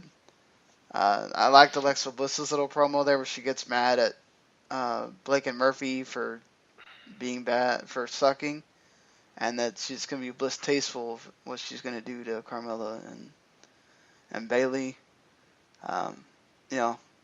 Her name just works with so many different other words. She can keep doing that for a while. I think it won't get old. Something that I could never get old from is watching Rich Swann go in here and just sell like crazy for Baron Corbin. I mean, this is kind of his unofficial debut, and I thought he did pretty well here. That frickin' overflip that he does after one of them, I was like, my God, really? Like, are you trying to kill yourself here? But yeah. Yeah, I mean, a good choice for somebody to job to Baron Corbin, because Rich Swann is made of the same material they make Super Balls out of. Dude can flip, he can bounce, he can do all sorts of insanity that requires jumping. So, really for me, the hallmark was the fans singing all night long for Rich Swann. That was a 10. Good song. No, and a good match. I really enjoyed it. Swan, good job. You definitely enjoyed him. And Corbin, I didn't think he did a bad job himself. So this is one of those matches that even though we had a lot of people kind of being jobbed out, this is one that I can point to and say, I enjoyed that one. Then we do get the Alexa Bliss and Emma, Dana Brooks out there as well against Bayley and Carmella. I thought this was pretty good. It let Carmella kind of get the hot tag and go after everybody. And then she taps out Alexa to make her look good. Instead of in another match where Kalisto got pinned in that tag match on Raw. And he's the guy challenging for the title. But wait, instead, here they have Carmella look good because she's challenging for the title against Bayley. Yeah, I mean, overall, this is probably the best thing on the show. The match is really good. I think everybody really got their time to sort of shine in the brief 7 minutes that they got here. And, it makes Bayley look like she's still looking to prove herself, and Carmella definitely looking on the up and up whenever the challenge does come along. So, yeah, and they needed to do this. Carmella needs that, time where she looks strong, look, she's a true contender. Because before this, there's not really much that points you towards that direction. She was just another, wrestler in this organization, and really didn't shine a whole lot before she got to this point. So this is their time to do it. It's smart. It gives people the idea that she is a true contender, and she's not just going to show up for a match she's not prepared for. It looks like she's getting more prepared as the day goes by. Yeah, I like that they kind of teased a little bit of, by the end of that tag match, Carmella wasn't too into, totally hugging on Bayley and everything. It was more about making sure she was taken seriously as a challenger, and that's good. Even though you're friends, you still want to make sure it is about the title and all that. Your main event, Johnny Gargano and Samoa Joe. This did not go anywhere near as long, or the match that we got with Tommaso Ciampa and Joe. This was sort of short. Gargano still got some shots in there, but this is about making Joe look strong. Absolutely, and once we get to that part where all these new indie guys that NXT has added to its ever-growing roster, these will start getting more competitive. But for now, it's the Joe show, and Joe is going to make people look foolish like he does for Gargano here.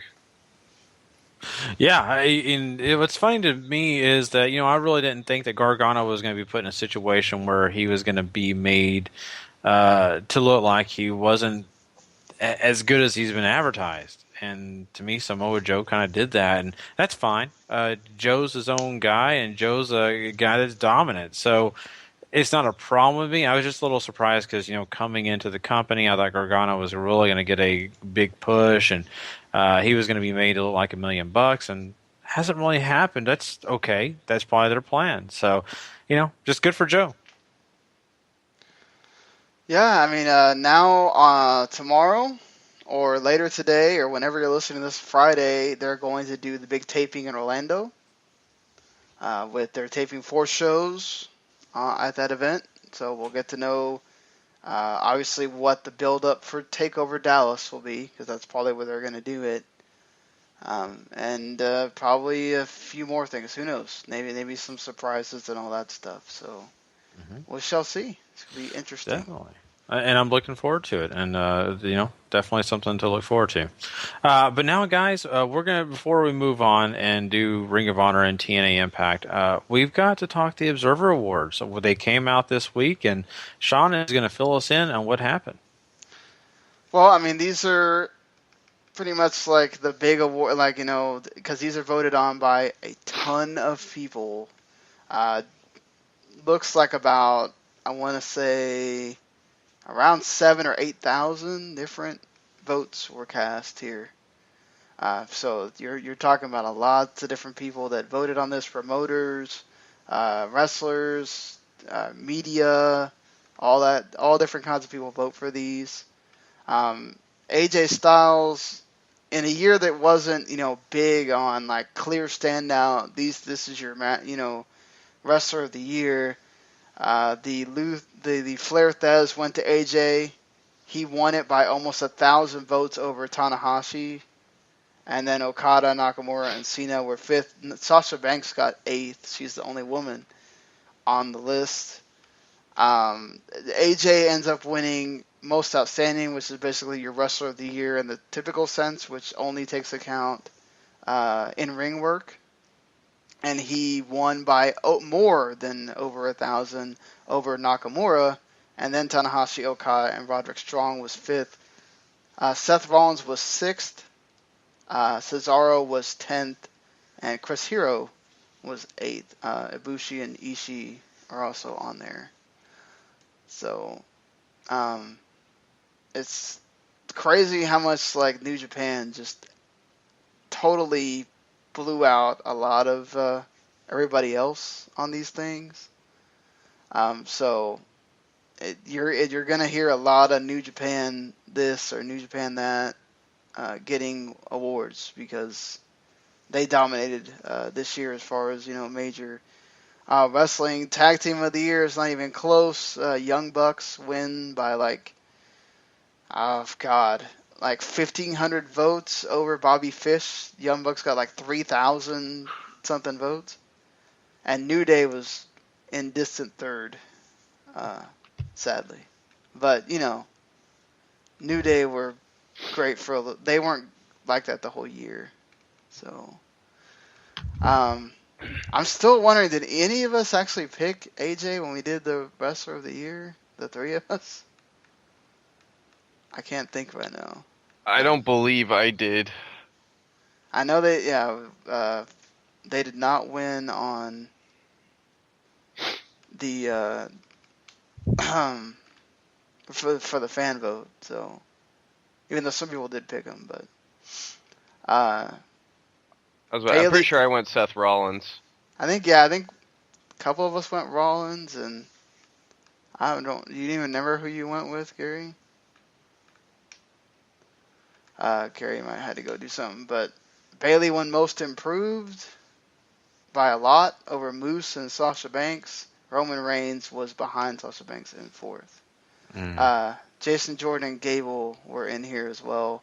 Naito was surprisingly, I thought he'd get a lot more votes. He's way down there in ninth. What? Yeah. They're rigged, Gary. They definitely, yeah. This is not, I'm done.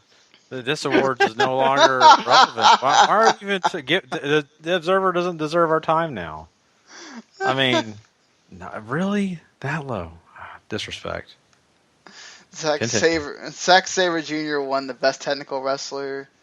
Big time over Kyle O'Reilly and Timothy Thatcher. I mean, having to watch some of Sabre's matches for that, trying to pick my best 10, God, that guy is ridiculous. I don't know, you might have watched more matches than I have, Paul, but I mean, geez. Gary, you should go watch some Zack Sabre Jr. Yeah. He is an insanely impressive technician who can also do some high flying. Dude is the total package. If he was just a bit more charismatic, he'd definitely have a shot at WWE. Wow. He's English too. So okay. He comes out wearing the whole Union Jack, everything. Oh. So it's kind of the whole British Bulldog type of outfit kind of thing going. Yes, I guess if Daniel Bryan was British, sort of. Okay, cool. I guess kind of in that mold is probably the closest I can get to you on that. Yeah. So, the IWC will be upset to hear that Kane won Most Overrated over Roman Reigns. So, Roman Reigns did not win that award. I'm sure people were hoping he did. Cesaro won Most Underrated by a landslide over everybody. New Japan won Best Promotion of the Year. That really shouldn't be a surprise. Lucha Underground did get 880 votes, but they're still behind ROH. NXT, the closest vote they had on this thing was NXT won Best Weekly Show by about 36 votes over Lucha Underground. And it's 3,148 to 3,112.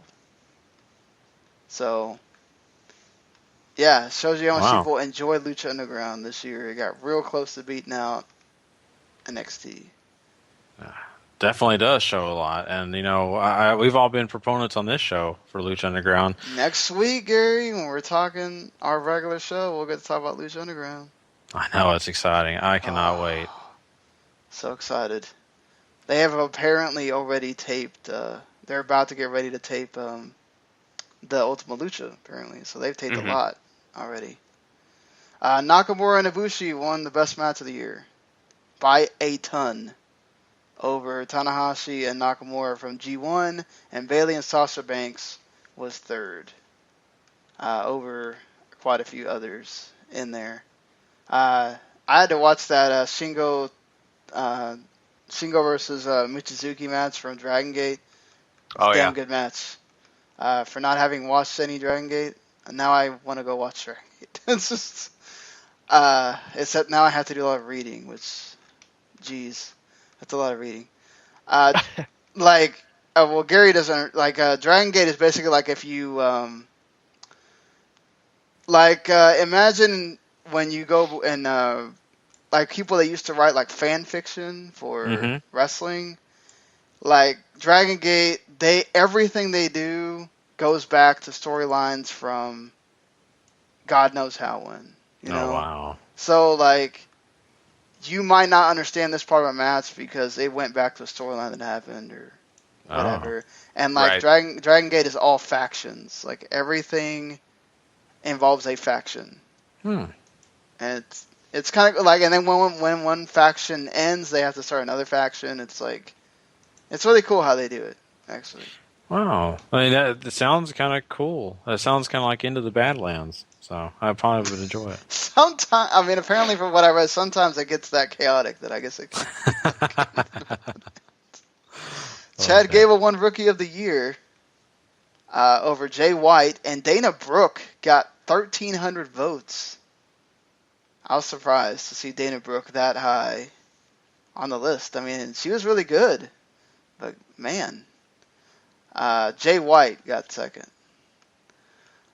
So that's cool for Dana Brooke. I didn't think people were paying that much attention to her this year, and thank God Dario Cueto won over Paul Heyman, because Dario Cueto has to be one of the best freaking. If he's not right behind Vince, I don't know where you put him on the all-time greatest authority figures list. He is awesome. It's certainly near the top because untouchable run during season 1. And it's not just he wasn't that asshole guy that just put everybody down. He was mean to heels and faces at times, And he's just so slimy about it too. Just wasn't. JBL won the worst TV announcer. So JBL, I'm sorry. Yeah. Wrestle Kingdom 9 won Best Wrestling Show by a zillion.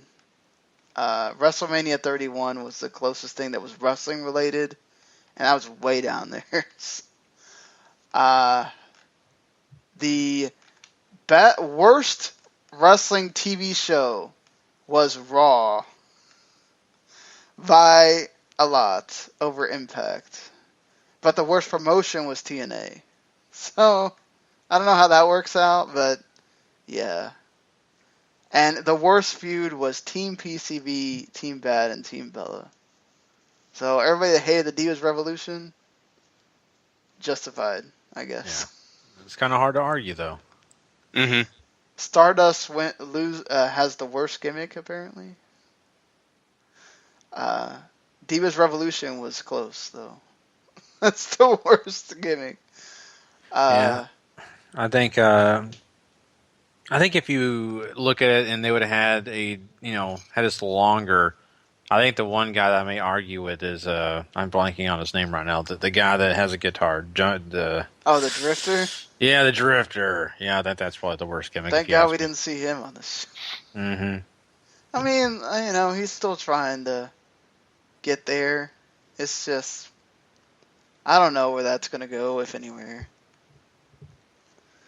Hey, and Triple H won Best Booker by 3 votes over Ghetto. So, I didn't know that was a category, but apparently it is. That's the closest vote that they had on this thing. That's it. But all right. There's obviously more stuff, but it's very inconsequential stuff. So. But you hit the big points and some of the things that I find interesting. So there you go. Congrats to AJ. That's pretty awesome that you win both awards. And hey, now he's coming to WWE and can see if he can prove it again.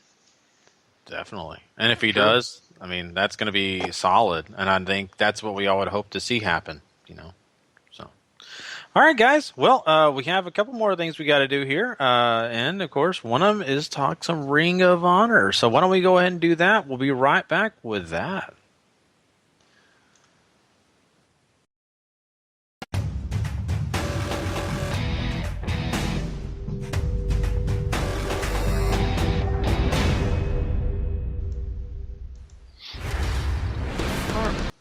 All right, Paul.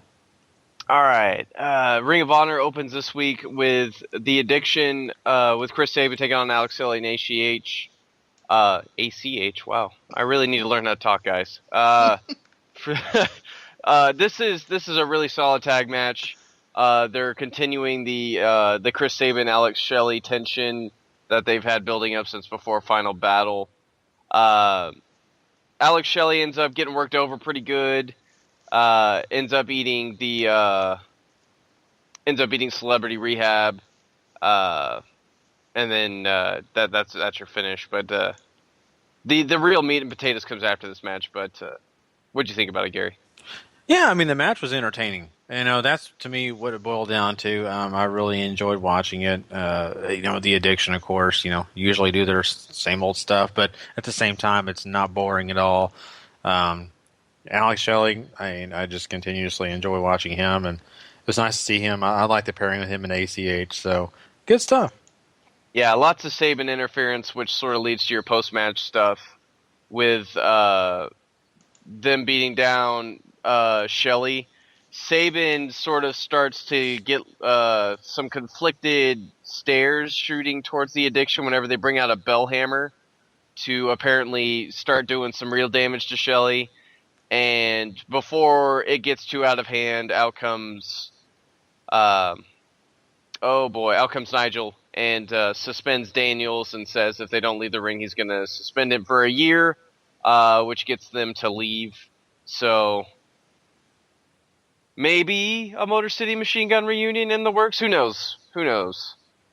Who really knows? Yeah, but it wouldn't be bad. I wouldn't mind seeing that happen. I'd be okay with it. I mean, it's certainly another great team to add to your tag division.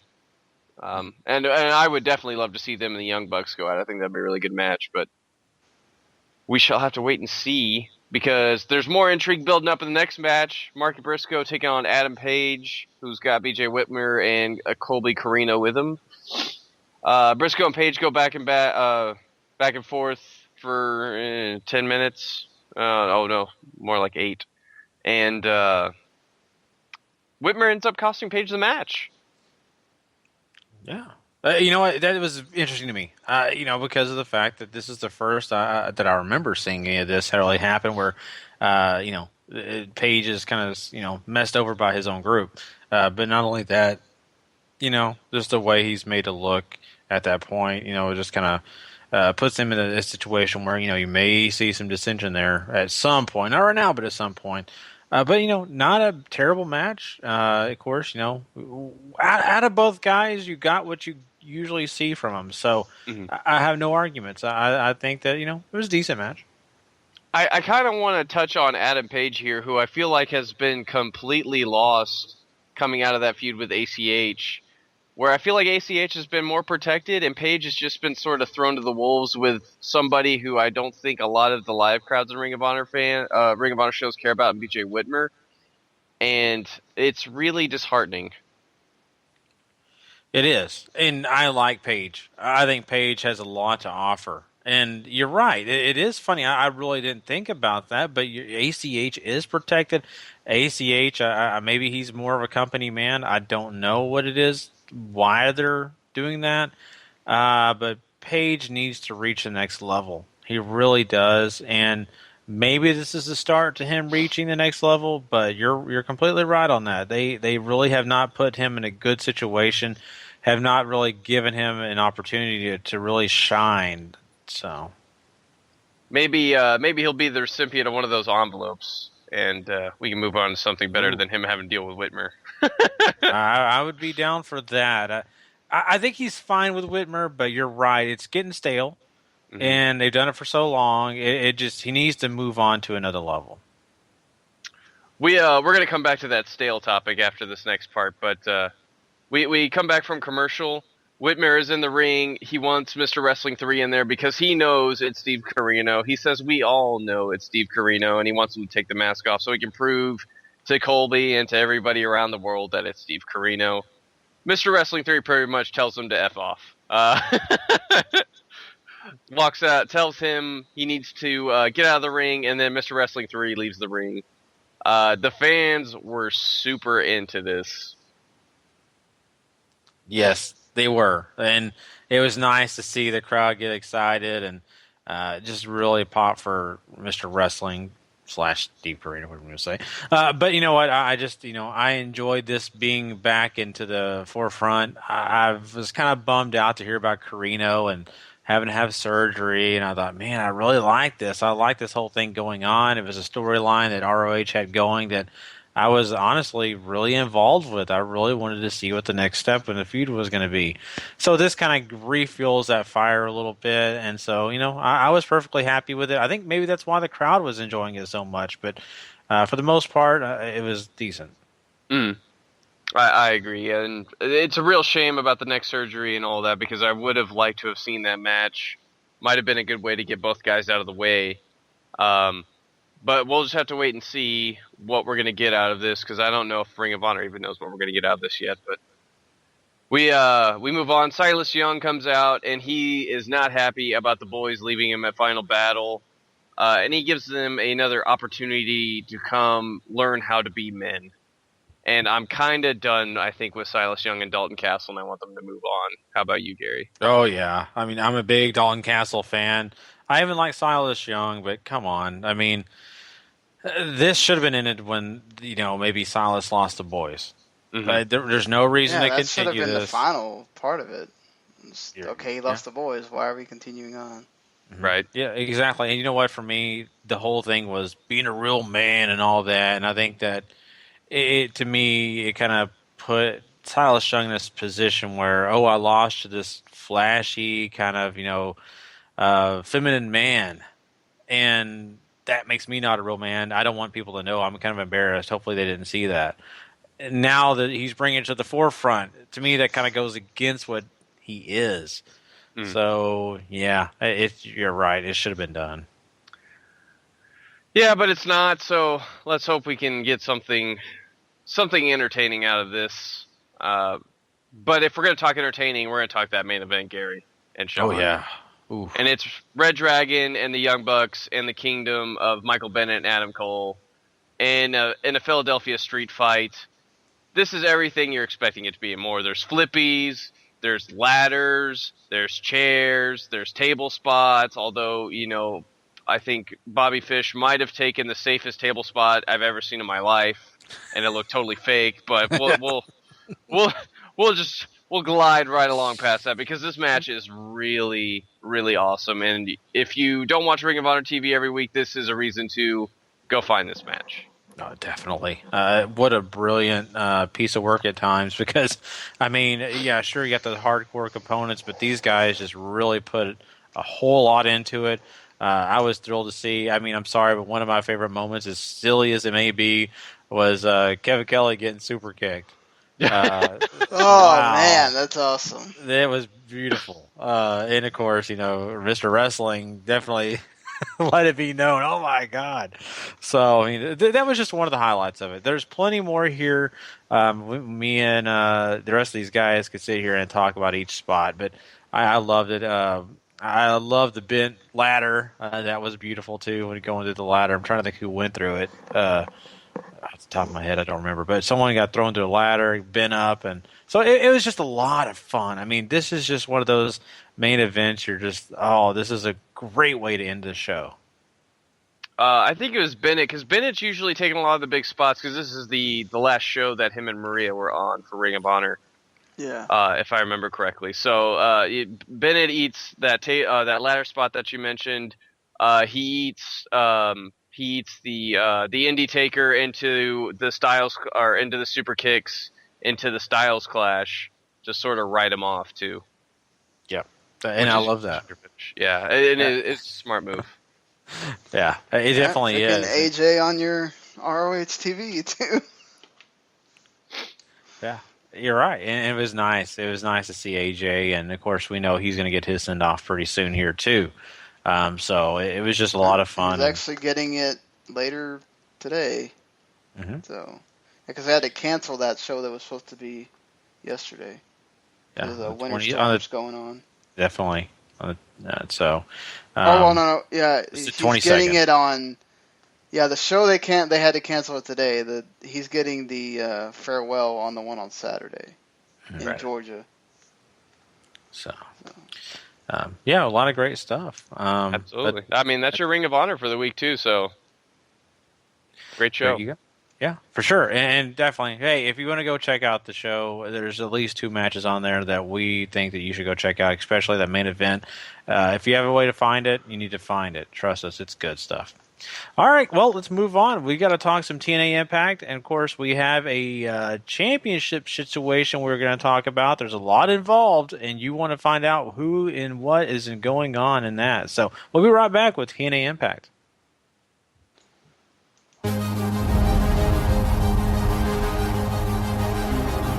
TNA Impact Wrestling.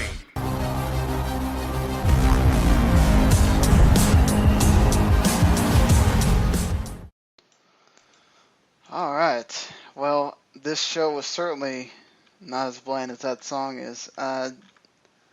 However, we decided to come out with Jeff Hardy at the beginning of the show, so I don't know. It's just... He's got to hype up them creatures, man. Creatures? Well, no, I mean, he's got to come and talk to his brother about this, whatever's going down here. I don't like it, you know. He does not like the way his brother is going. Well, I don't think he's going to like the way his brother goes by the time this ends, which means actually, never mind, because isn't he out for like 7 or 8 months or something after this? Because he hadn't had surgery on that knee, right? Or how's that? I don't know. How's that working with him? I'm not really sure myself. Paul, do you have any ideas on that? What's working with what? I'm sorry. Like the reason why isn't that an injury angle? Like that so he can have the surgery again on his knee or whatever it is? I thought so. Apparently that is not the case. All right. Well, so looks like we might have another Hardy versus Hardy feud that everybody wanted. Yeah! Because it works so well in WWE. Maybe now that Hardy's a heel. Who knows? Yeah, so you have Tyrus beat down Jeff Hardy. This kind of plays in with the whole thing later because then Matt tells Jeff to basically, hey, go get that taken care of, get out of the building, whatever, because, basically so he can't see what's going to happen. We might as well go ahead and get into it because it kind of goes along with the whole show. I do want to say this, though. This promo that EC3 cuts, where they're sitting in this ambulance, is fantastic. Just so well done. The entire thing, he's so serious. The line at the end, I just loved it. Absolutely loved it. I mean, how did you think your good friend did here? When your good personal friend goes out there and shows everybody who still watches TNA Impact why he is the very best guy in that company in about 5 minutes, you can't help but swell with pride. Because this is the promo that you have a video package of EC3's career. This is a promo that goes in there. Mm-hmm. You know what? This guy is something else. He is just an MVP in wrestling in general. And it's because of things like this. You don't even have to talk about what he does in the ring. And that's something pretty solid, too. And so that brings a lot to the table. I bet every day WWE's thinking about, man, we really wish we would have known we had that in that guy. Because if they're not thinking that, they're idiots. I think he's going to wind up back there again because he's friends with Rollins and a few of the guys. I think it's only a matter of time. But if he keeps developing like that, it's only going to help him. And it's just, this is one of those things like Paul said, man, you watch this, you tell me you don't see that's a star right there. Mm-hmm. You know, just so good. But just gotta convince Michael Hayes. That's the guy I think that's. Boy, yeah. Let's not get anyway.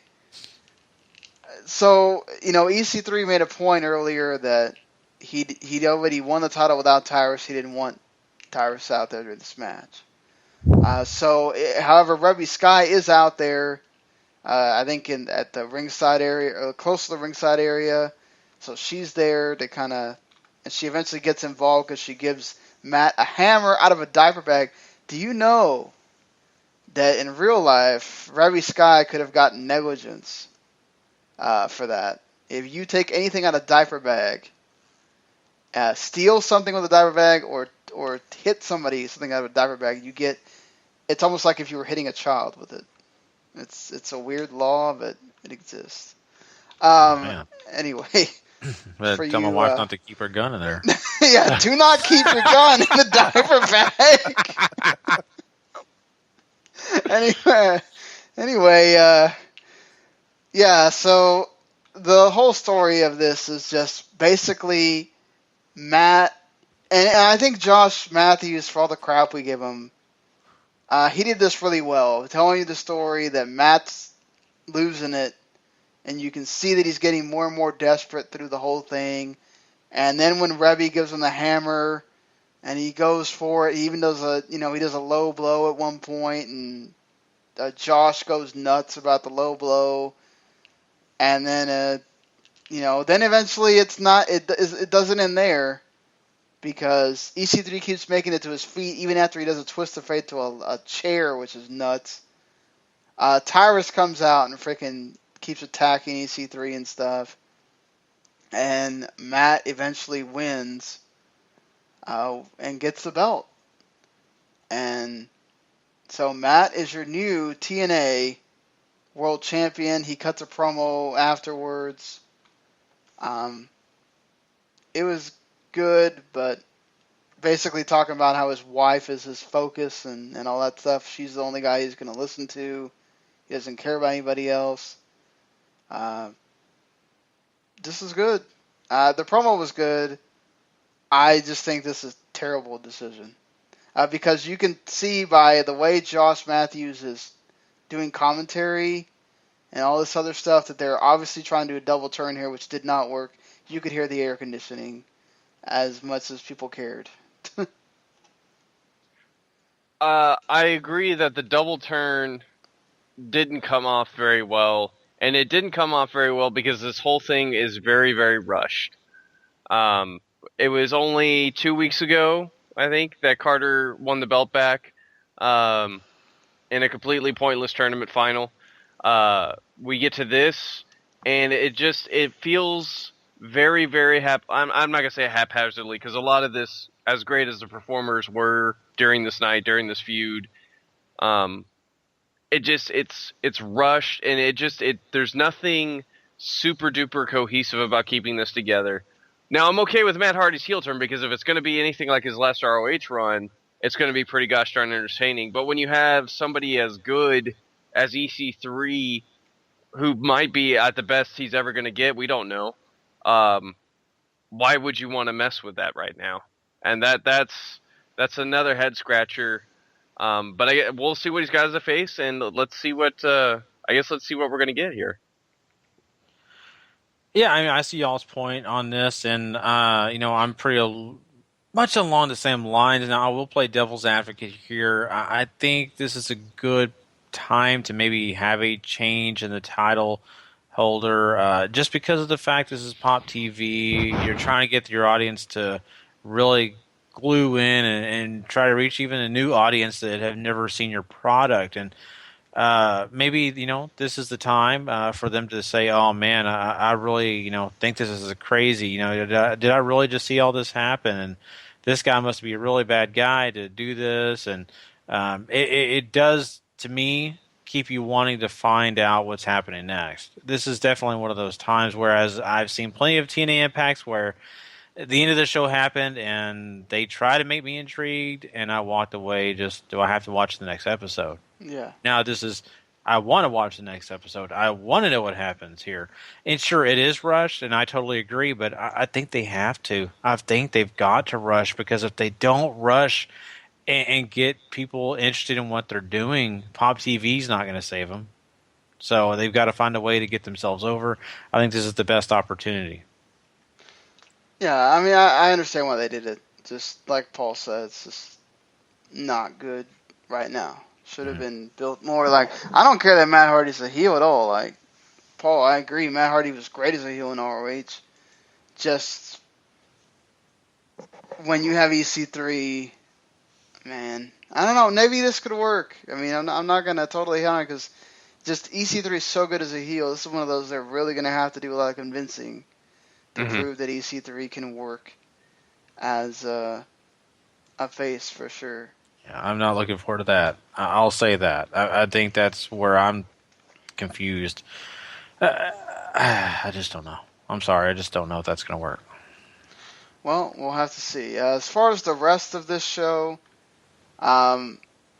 we get what I thought was a pretty good Gail Kim Awesome Kong Knockouts title match. It wasn't anything, spectacular, but it was what it was. And you get more beautiful people and dollhouse stuff. It's the only thing they can really keep doing in the Knockouts division, apparently. Beer Money took on Eli Drake and Jesse Goddard. I'll give them TNA credit for trying to develop tag teams. Eli Drake could be something. Jesse Goddard could be something. I know how Paul feels about James Storm, but you got Beer Money doing their stuff. And you got Mike Bennett taking on a jobber, in which he just beat up this guy that no one knows. I mean, just stuff with Bennett. But what do you guys think about the other stuff on the show not involving the main storyline here? Bennett getting the nice beatdown of Pepper Parks there was what it needed to be. I'm hopeful for what Mike Bennett's building here, and hopefully, building a kingdom of miracles. Let's hope they're not going to rip off ROH here. But That's exactly what I thought. Exactly. If they do, we're calling it. It's just yeah. You know what? The one thing that I didn't really, the match doesn't matter. Let's talk about the entrance. Maria Kanellis coming out and doing the whole dreams and talking about all of that. And at first it made me wonder what was going on, because I don't know if I was sure if they were introducing him yet, but I thought maybe she was cutting some kind of certain promo. And then at first I thought, wait a minute, maybe she's going to sing a song. That's just the whole way they made it feel. It really did. I mean, it reminded me like, Celine Dion on stage and about to sing a song and talking about thank something. God she's much hotter than Celine Dion, but exactly, a lot less Canadian or French Canadian. But anyway, I just was wondering, but I don't think that was a bad entrance at all. In fact, no disrespect to Canadians that might listen to us, by the way. Oh no! I mean, trust me, Kevin Owens fans here. Come on, how can we hate the French Canadians? So, my point being is, I hate Celine Dion though. That's why I said that. Anyway, moving on. I just thought it was a cool entrance. I enjoyed that. I mean, they're doing a Feast or Fired again. So, Rockstar Spud, Aiden O'Shea, Robbie E. Drake, Jesse Goddard, Galloway, Melendez. Chris Melendez, the one leg dude. Yep. Grado, Bram, Eric Young, Bobby Roode, and James Storm. That's a rip-roaring lineup if I've ever heard one. Jeez, that's like half your roster. I care about exactly 2 people in that match. Wow, that's pretty sad. I think Kurt Angle's going to wrestle Bobby Lashley as part of his farewell tour. Never going to say no to that. I mean, those two have great matches. Anything about the Knockouts title match? Or? I'm kind of over it. Kong can't really do a lot because she has this just nagging back injury. the dollhouse is sort of a shell of what it is and needs some quick rebuilding in a hurry. And you only got Gail Kim on the other side now, really, is what it feels like. So yeah, it's like Gail Kim against everybody. Yep. I mean, I know this sounds terrible, and they've had some good matches, but I'm just tired of Gail Kim versus Awesome Kong. They've overdone it. It seems like that's the only kind of match they can put together. But besides that's all they have. I know right now because of the stupid dollhouse and whatever thing that now seems like it's just running in circles because Taryn's not there and they don't have a main focus or whatever. So. It's like both these factions are a shell of what they once were. I mean, both the leaders of both factions are gone from the company. So to me. Well, I mean, Angelina Love's pregnant, so Yeah, she can't do it. Yeah. But I was just saying that's what I'm talking about, and I don't even know if she's coming back after she has a baby. I don't think she is. So to me, you just need to if anything else, either destroy the factions or retool them completely. So anyway, that's just my thoughts. I think that pretty much hits TNA for this week. It was really built around the Matt Hardy and EC3 thing, and they did well to pull that off. May not agree with how quickly they did it, but they did well to pull it off. Exactly. So, all right, guys. Well, that is TNA, and of course, we have one thing left to do, and that is crown a Superstar of the Week, and we will be right back with that. Superstar of the Week.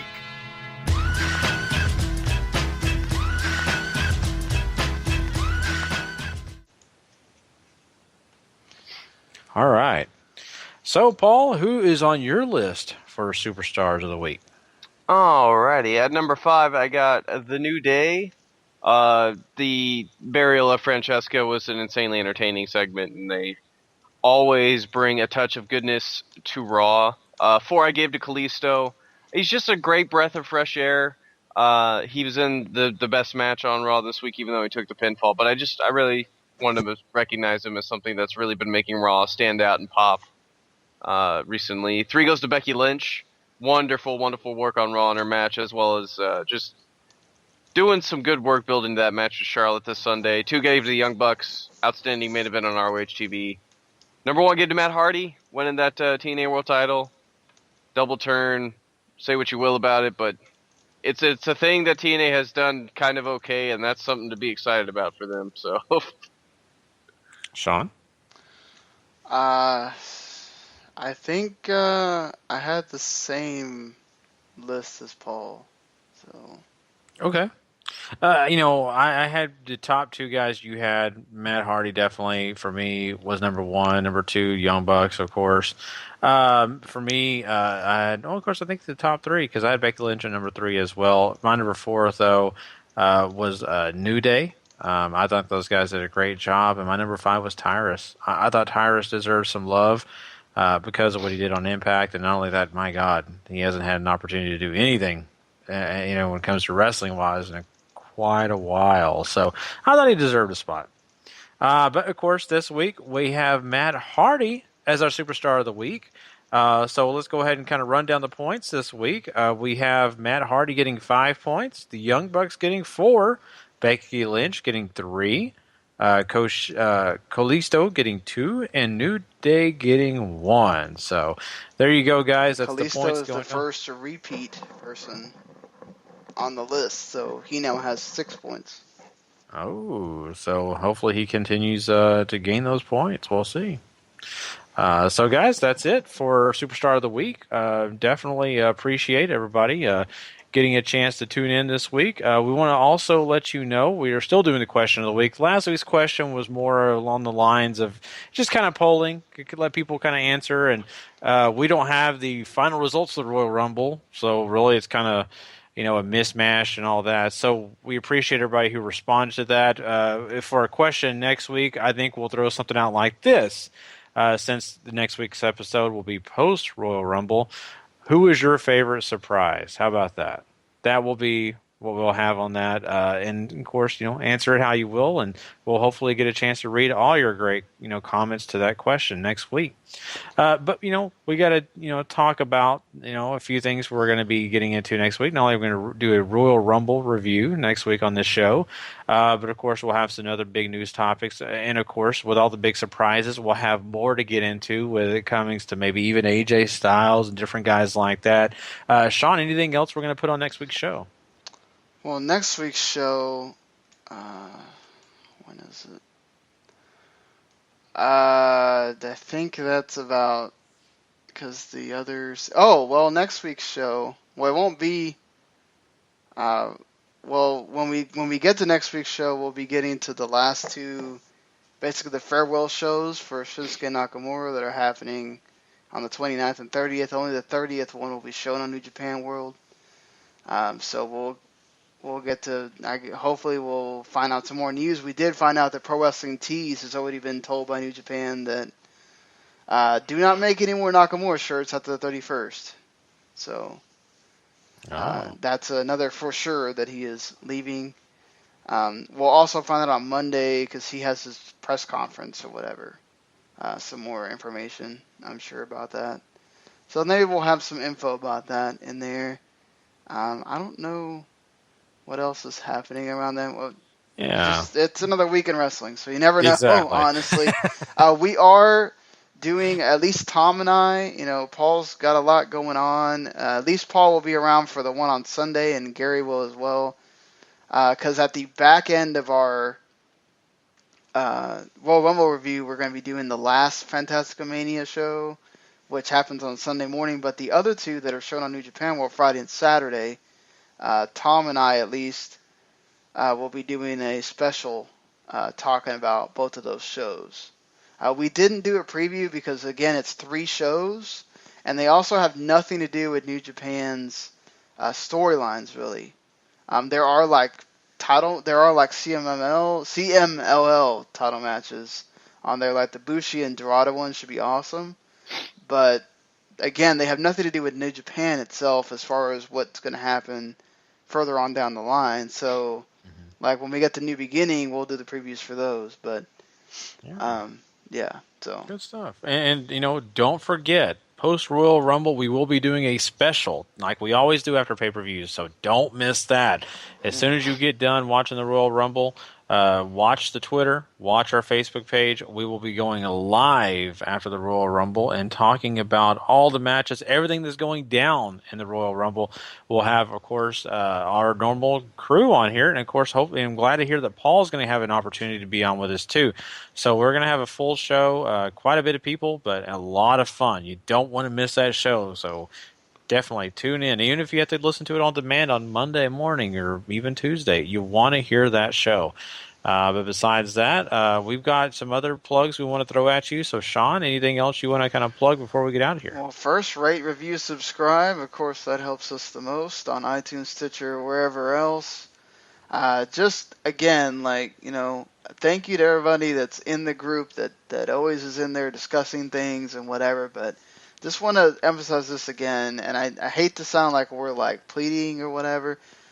The best thing y'all can do for us is to go on iTunes, go on Stitcher, especially iTunes more than Stitcher because we get more plays from there anyway, to write a review, letting everybody know why you enjoy the show and whatever, because that moves us up the ranking, and therefore you get more people listening to the show, more people possibly being in the Facebook group, all that stuff that you can talk to.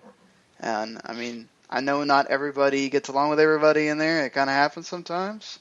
But, hey, I still think it's a group that gets along more often than not, and we have great discussions in there. So, of course, facebook.com/group/RestOfTheMax. Just go there, and you can, and I'll add you, or Gary or Paul can do that. Other than that, we do have a sort of mini... I kind of asked late, so I don't know if I'll get the rest of the numbers all picked out, but we do have a Royal Rumble pool going on. Basically, whoever, which, you can, you'll have to join the Facebook group for that because there's tons of numbers already picked. Basically, you pick a number, whoever comes out of that number, That's your wrestler. If that wrestler wins, then you win. It's not that hard. So there's still numbers left, so if you haven't gotten into that, go find the thread and post a number that has not been chosen yet. Other than that, yeah, I mean, we got our shows. Of course, just go subscribe to the W2M Network where you can listen to not only us, but Harry and Patrick doing their Wrestling Unwrapped. They reviewed the I joined them to review the 92 Rumble, which, again, very topical thing that's going on because that's the last time, or the only other time, you win the title at the end of the Royal Rumble match. So it's also one of the best Royal Rumble matches ever. So that's another thing going for it. You got Randy's Backlog Busting. You got another wrestling podcast on there, the Running Wild podcast. And all of our other stuff. We previewed the championship games that are happening on Sunday on our Football to Football show just before we did this, so go check that out. And I did the video games podcast with Mark. We talked all the NX rumors that just happened yesterday. God, it seems like those things never end. We're just going to get rumors and rumors of that. But, yeah. So. All right. Definitely a full slate of shows for you guys to go check out. You don't want to miss it. Hey, make it easier on yourself and just go subscribe to the W2M Network. That's going to give you an opportunity to hear all those shows Sean just mentioned if you haven't heard them. A lot of great stuff. You don't want to miss any of those podcasts. They are a blast to listen to. I enjoy them. Okay, well, guys, just to let everybody know, we definitely want to thank everybody who's checked out the show, and hopefully, you'll tell a friend. It'd be a great thing to do, and of course, maybe they'll come and join the Facebook group and just have a great time with us as well.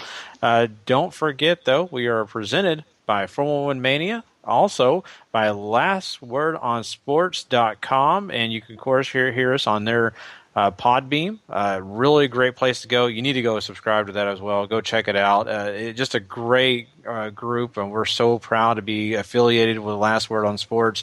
Lots of great stuff on their website. You need to go read the articles. Just go check them out. And, of course, don't forget the W2M Network. We are right there for your listening pleasure. So, besides that, guys, we appreciate it, and we will get out of here. But always remember, if you're not living life to the max. Not living life at all. You know it. Please. Later.